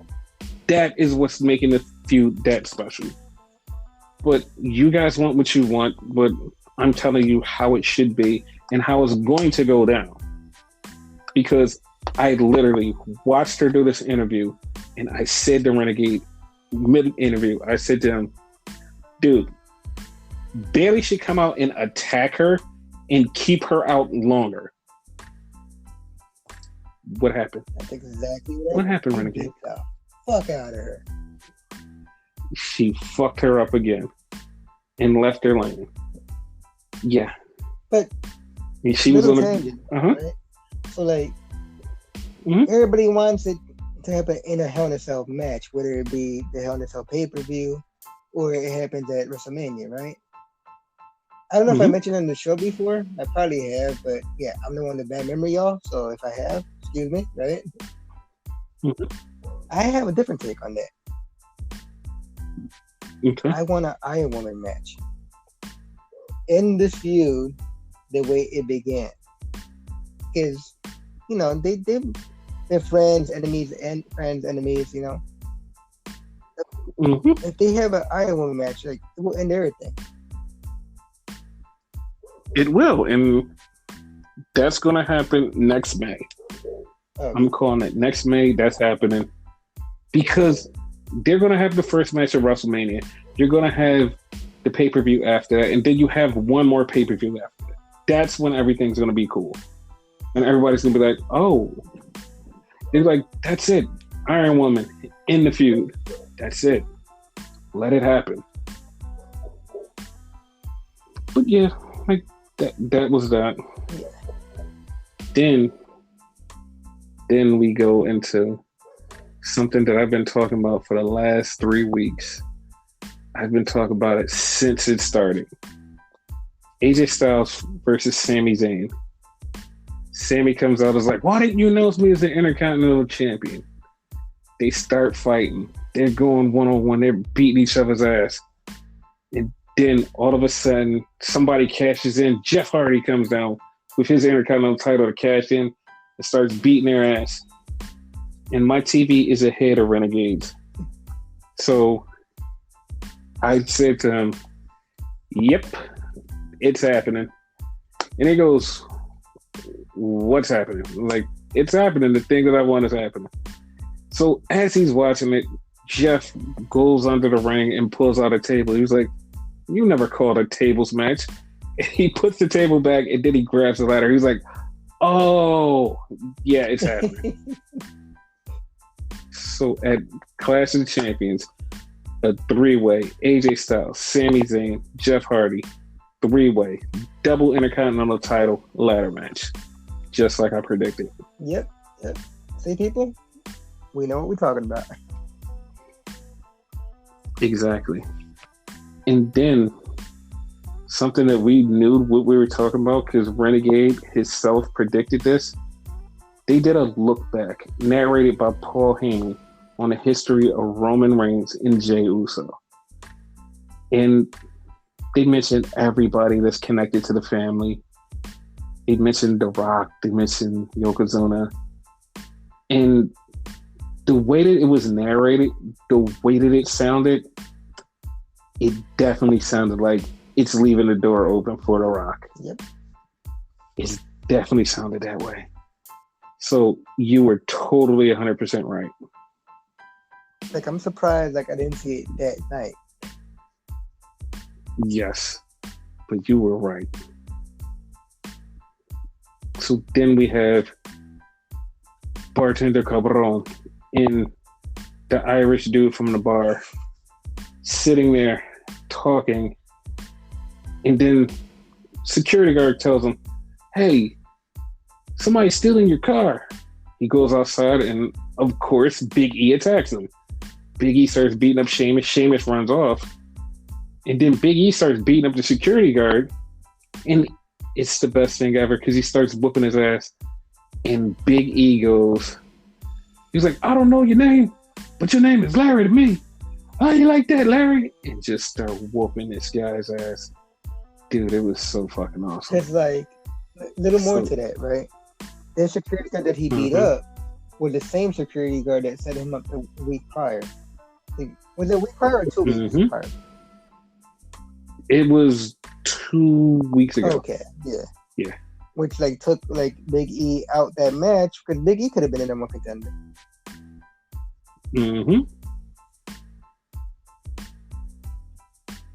But yeah, that was a thing. And then we had, I kind of figured something like this was happening, but I really didn't care, so I didn't talk about it because I didn't really care, and I still don't care, to be honest with you. So apparently there's lawyers involved with Otis and The Miz, and next week Otis has to make a decision whether Otis will defend his Money in the Bank briefcase against one of Miz or Morrison.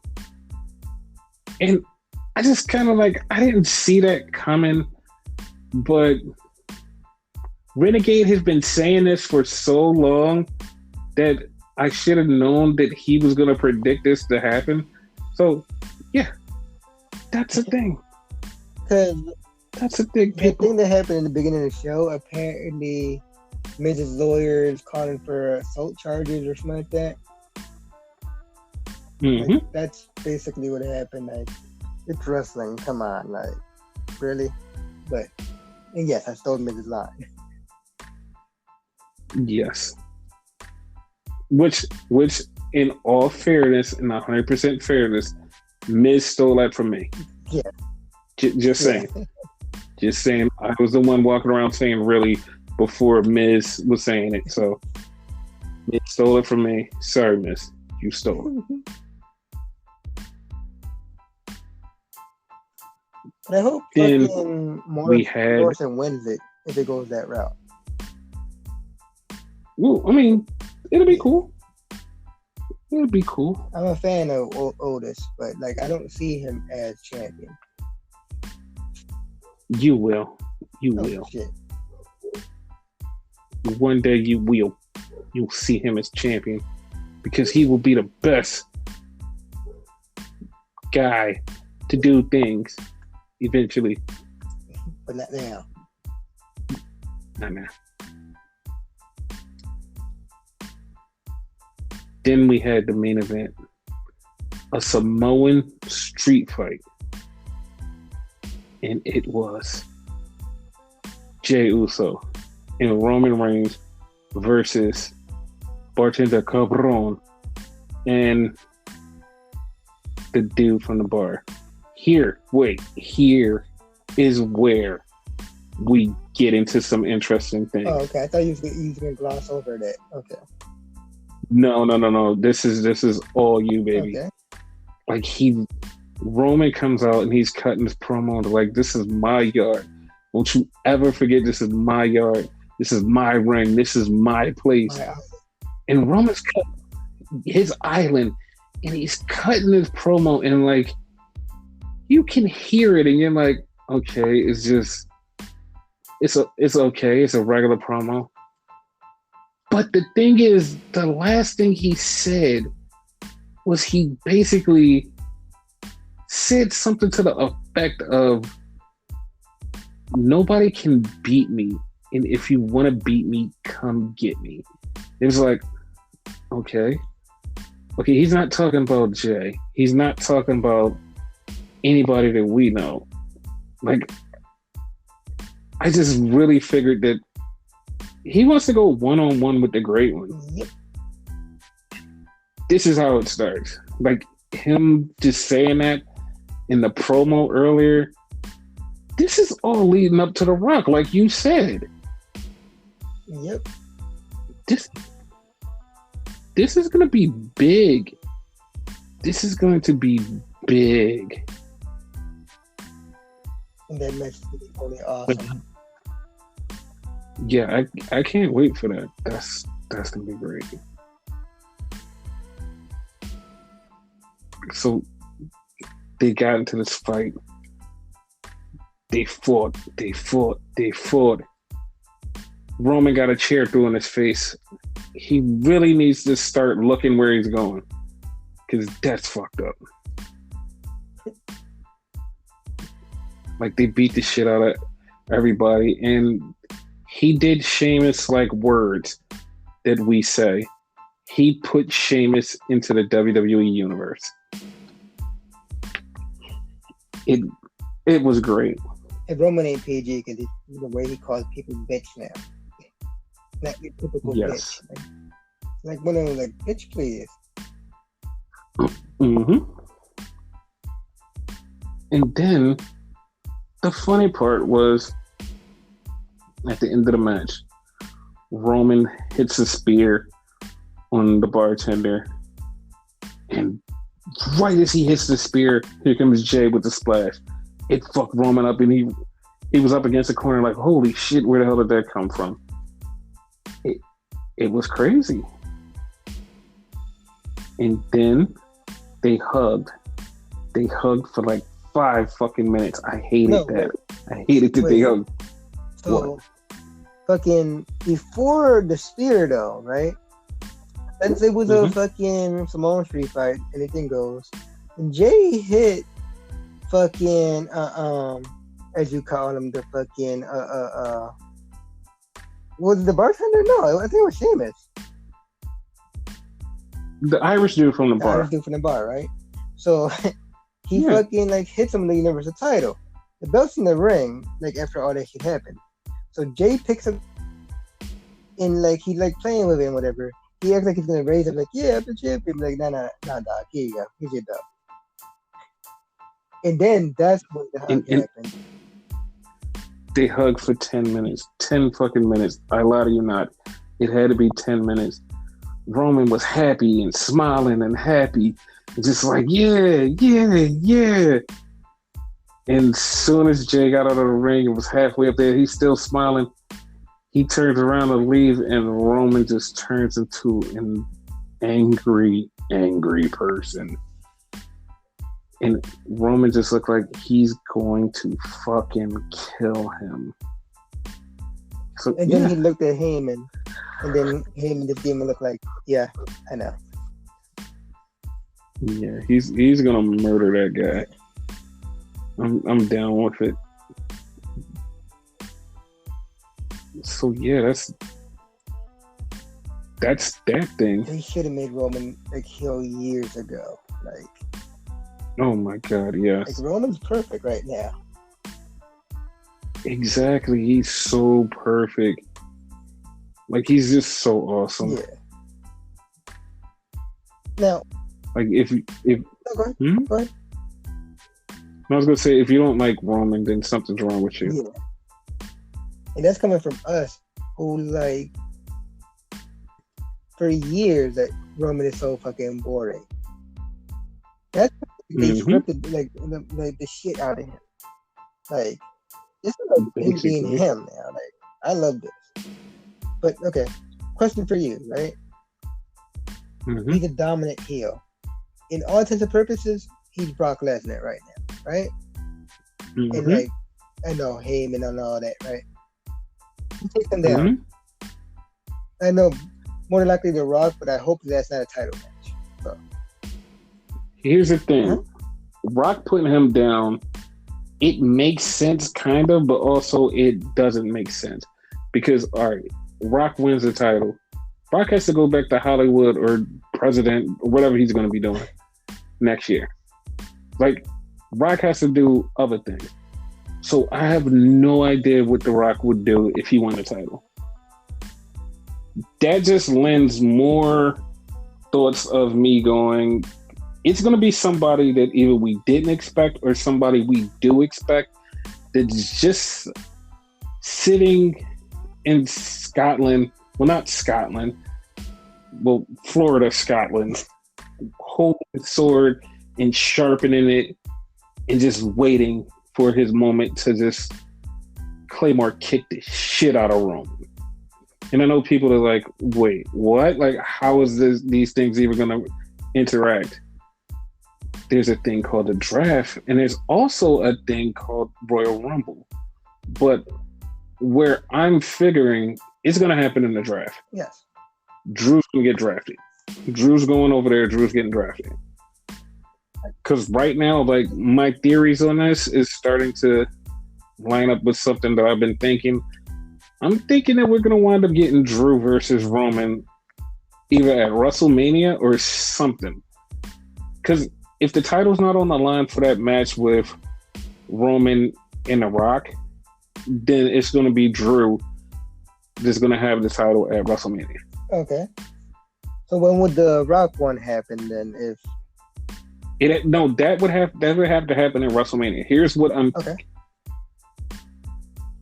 One or two things are going to happen depending on how things play out. If they do have the Rock match, Rock's losing. Okay. Rock is losing to Roman. SummerSlam is going to be when Drew takes him out. Like, I'm putting Drew taking him out around SummerSlam. Because the Rock one, it's way too big to waste on any pay-per-view besides WrestleMania. Yeah. That's why that's going to happen. I do not see Rock beating Roman at all. And I know people are like, wait, but why would they bring The Rock back not to win? Why would they bring The Rock back to win? Like, you have a dominant champion for that long, somebody has to kill him. Who's going to kill him? The same person that killed Brock, Drew. Like, it's all lining up to Drew taking the title August next year. And I know people are like, well, why are you planning out so long? It's not a slow burn thing that I'm planning out long. I'm planning out for the people. Like, I'm planning out big events. It's going to be a huge event where Drew takes the title. That's what I'm looking for. Yeah. So, yeah, that's how I'm feeling about that. No, that makes perfect sense.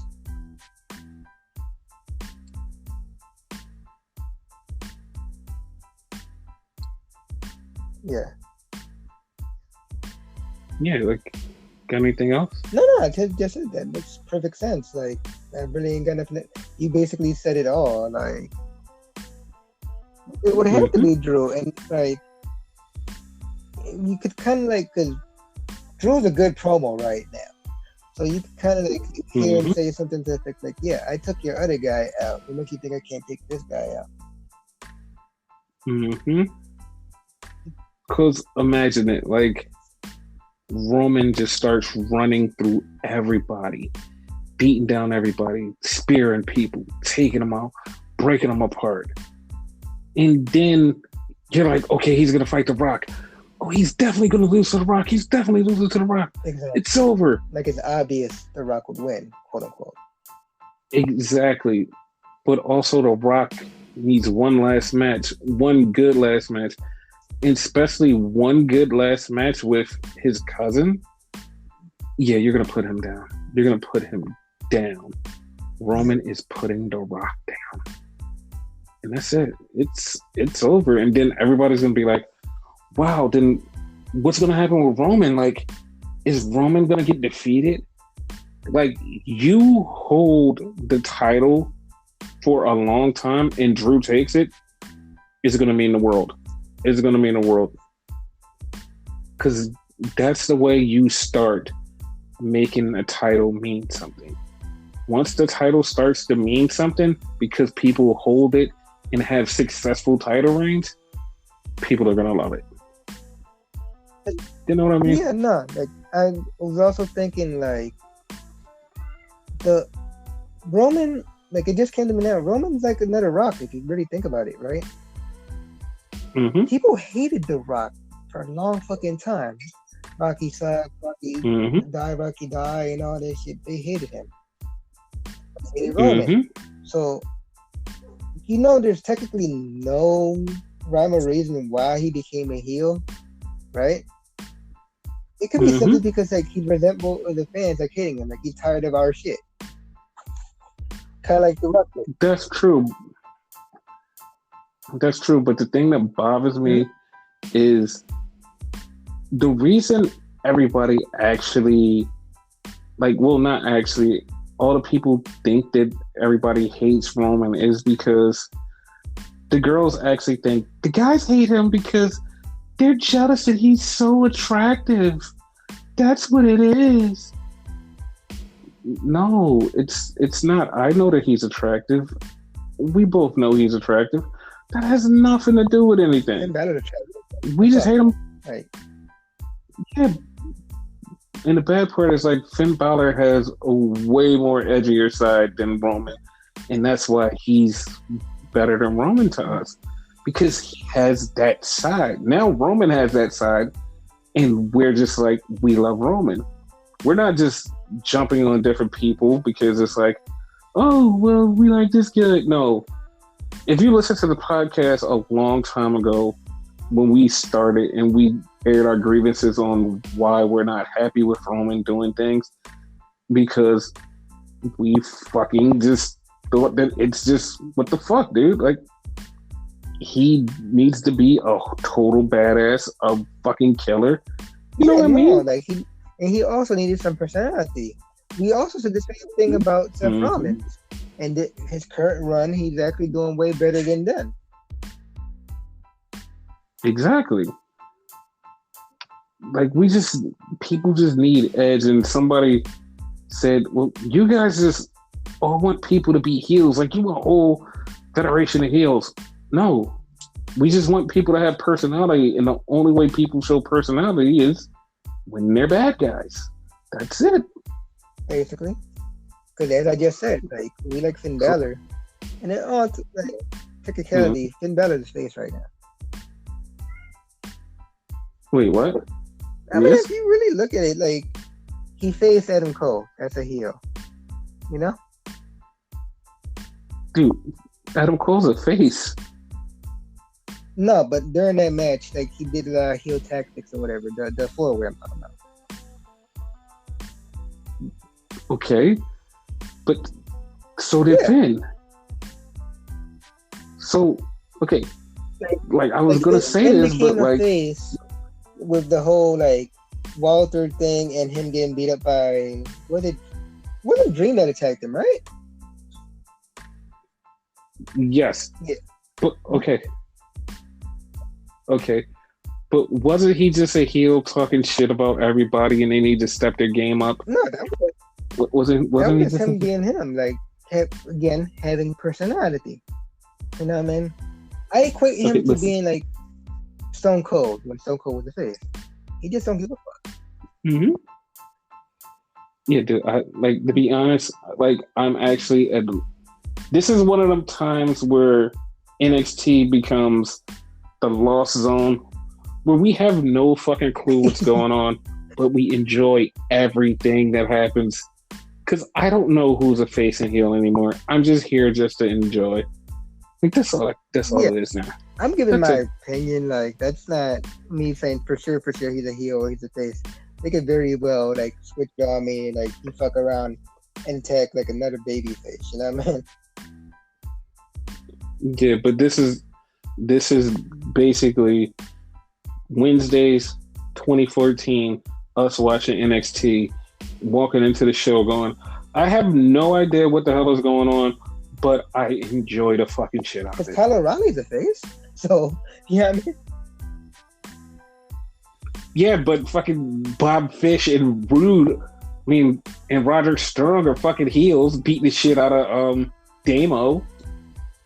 Like, who's fucking good and bad here? I'm gonna say, with that said, Adam Cole is a tweener. You know, he might be a face, but like, if you go back to this podcast like 2 weeks ago, we did a whole thing where we both said that it's gonna be the Undisputed Era versus each other, because we still don't. To be honest, guys, we still don't know how this is gonna play out, but we just hope that it plays out some way where we're fucking understanding it. And the better part is, I don't know about you, you tell me, right? It's like it's gonna be a way we couldn't foresee. Because like the way I saw it, right, was fucking Cole and Strong versus O'Reilly and Fish. It seemed like it's gonna be O'Reilly and Cole versus Fish and Strong. Yep, that's how I'm figuring it.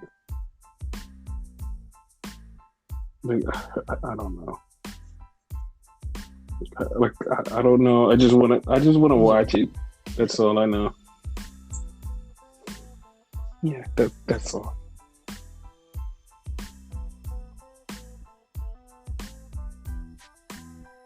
Yeah, I ain't got nothing else. Yeah, I don't have anything else either. So yeah, let's cover this because it's been going around with Tessa Blanchard, quote unquote, being signed to WWE.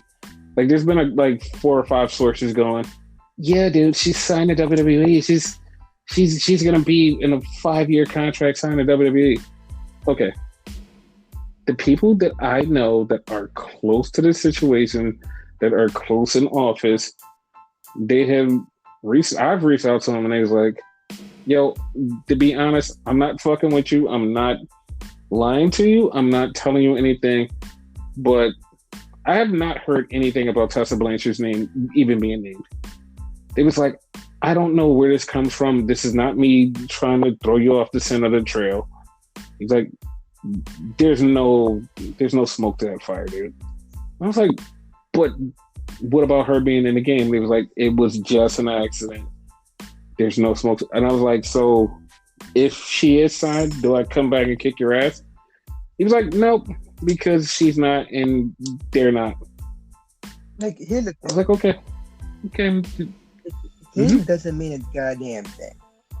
You know, like, I've been the game guy for years, right? So, for those of you that don't know, it's because, like, WWE Battlegrounds, she's a fucking template for creative characters, right? You know, for years, they've been having people's moves and entrances in this game that have nothing to do with this fucking company. Okada, like, his fucking, like, taunt that he does, like, I don't know if that has, like, official name or whatever, the one where they pan out or whatever, that's in the game. Yes. That's been in the game for years. Okada's never been in WWE, so never. The game don't mean shit. Exactly. But somebody has just been out there reporting, yeah, she signed. No, dude, she didn't sign. Fucking idiot. yeah, yeah. I'm just letting people run with the story. Like, I trust my source. He's not lying to me saying that she's signed and she's not signed. So I'm just letting that sink in for people. She might get signed eventually, but as of right now, she's not. Just saying. Like, if anything, AEW probably. I honestly, like, this is gonna sound like really shitty. I hope nobody hires her. And it's not like, oh, I don't want her around. Like, I don't want it. Like, I don't want it. And oh yeah, like, to bring back to like the journalist co-opting AEW. Remember that story I broke earlier about Evilise, like, no selling Thunder Rosa, and they got into a little fight? Yeah. Remember I brought that up? Well, that journalist was like, yeah, I talked to people backstage at AEW. They said nothing happened at all. Nothing happened at all. Okay, well, why is there literally footage on the fucking internet of Evilise no selling a move from Thunder Rosa and just sitting there looking at Thunder Rosa, and Thunder Rosa have to grab her up and fuck her up a little bit? But that never happened, right? He's like, no, that never happened. Okay. You're co-opting for AEW. We know where you stand. That's all. Just saying.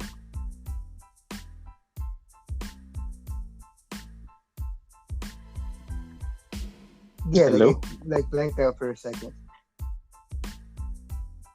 No, it didn't blank out. It just was quiet. No, like he was talking and like it went out. But yeah, didn't, like, I don't know what to say about the Evilise thing. Like, they should never sign her to begin with. Pretty much.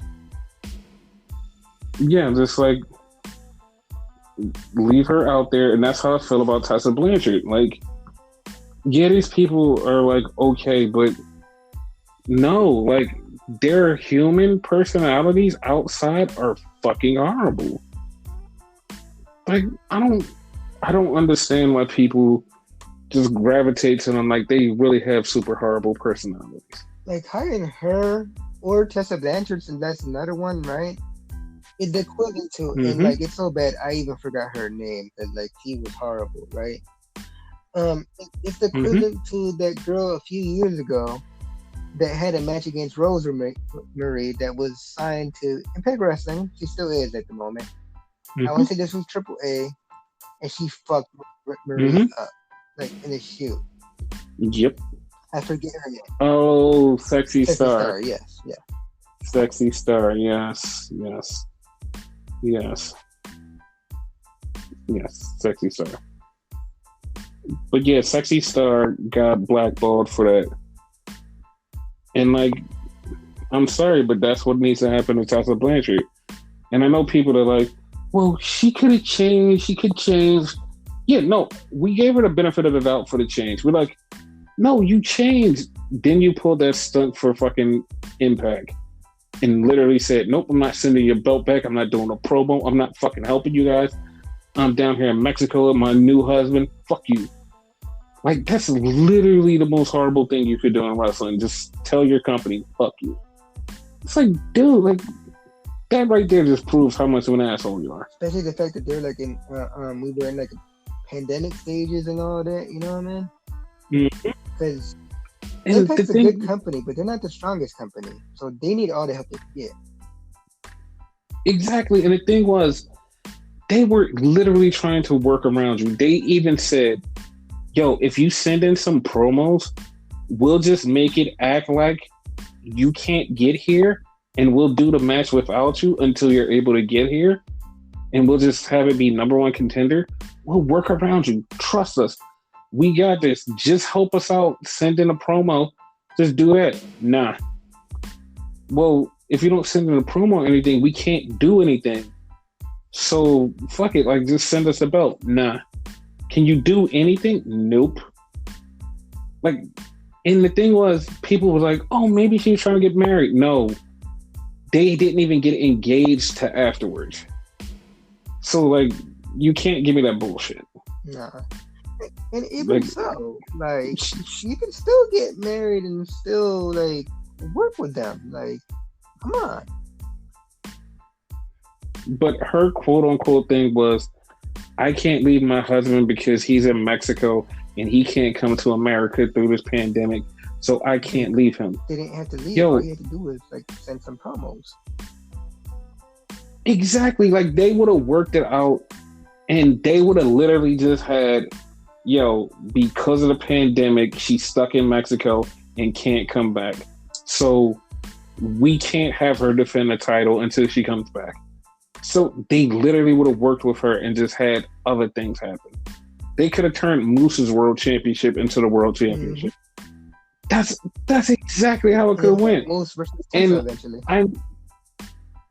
Yes, and I know I'm not the biggest Impact fan right now, but if memory serves me correct, when this whole Moose being world champion thing started, wasn't Tessa Blanchard around, like in the very beginning of the pandemic?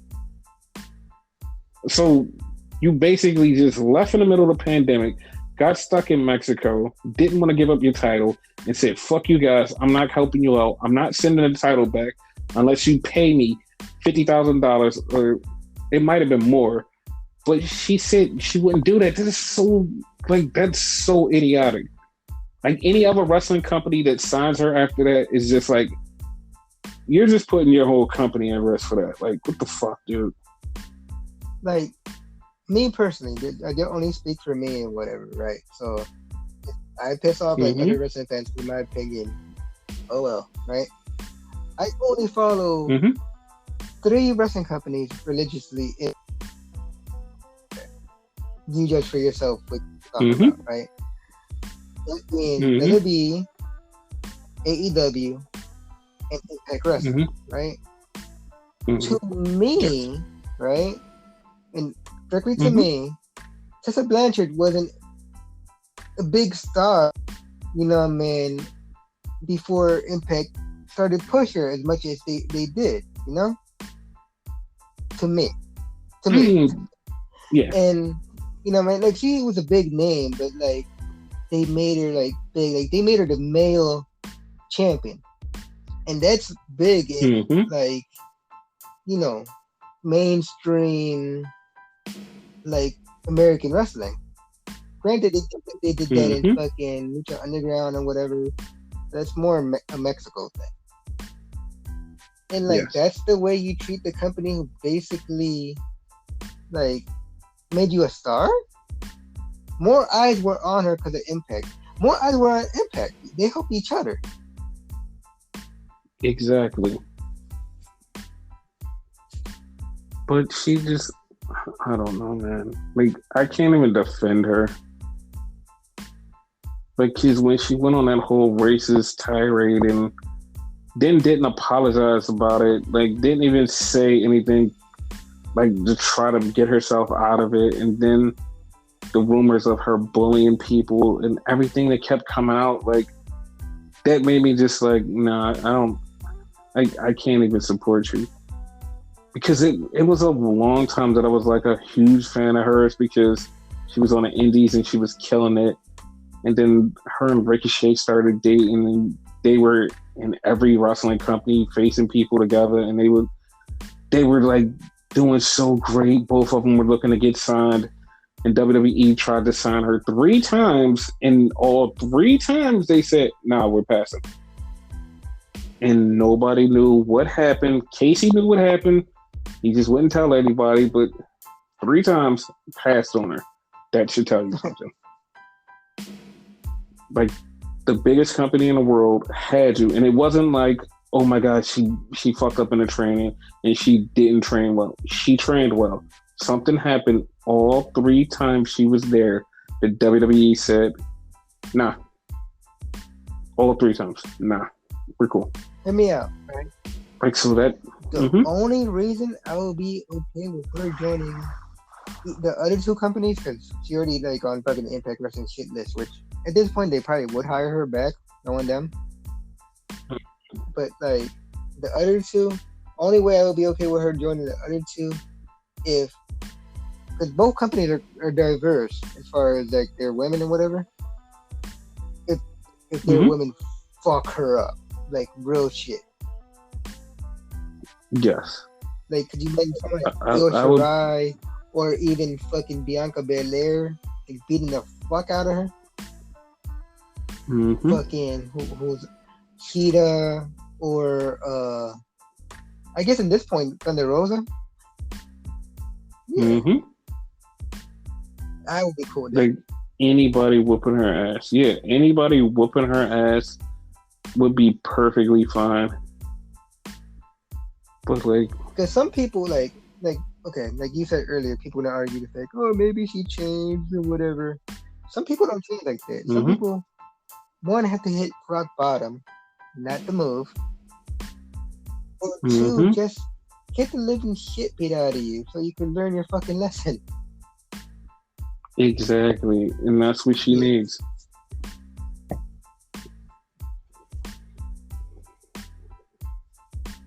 But yeah, like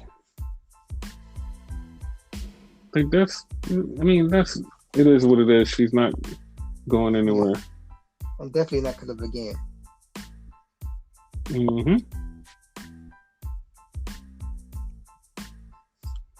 So yeah, guys, that's the end of the show. End of the show. We'll be back next week with this more confirmations of stuff we talked about before. And in this case, more deconfirmation, because people trying to confirm she's in. We're deconfirming it. Yes. So, all right, guys. Anything you want to say? Anything? Just watch wrestling. Have fun. Wash your damn hands. Wear a mask. Be nice to each other. Don't be racist. Yes. And on that note, fuck that shit.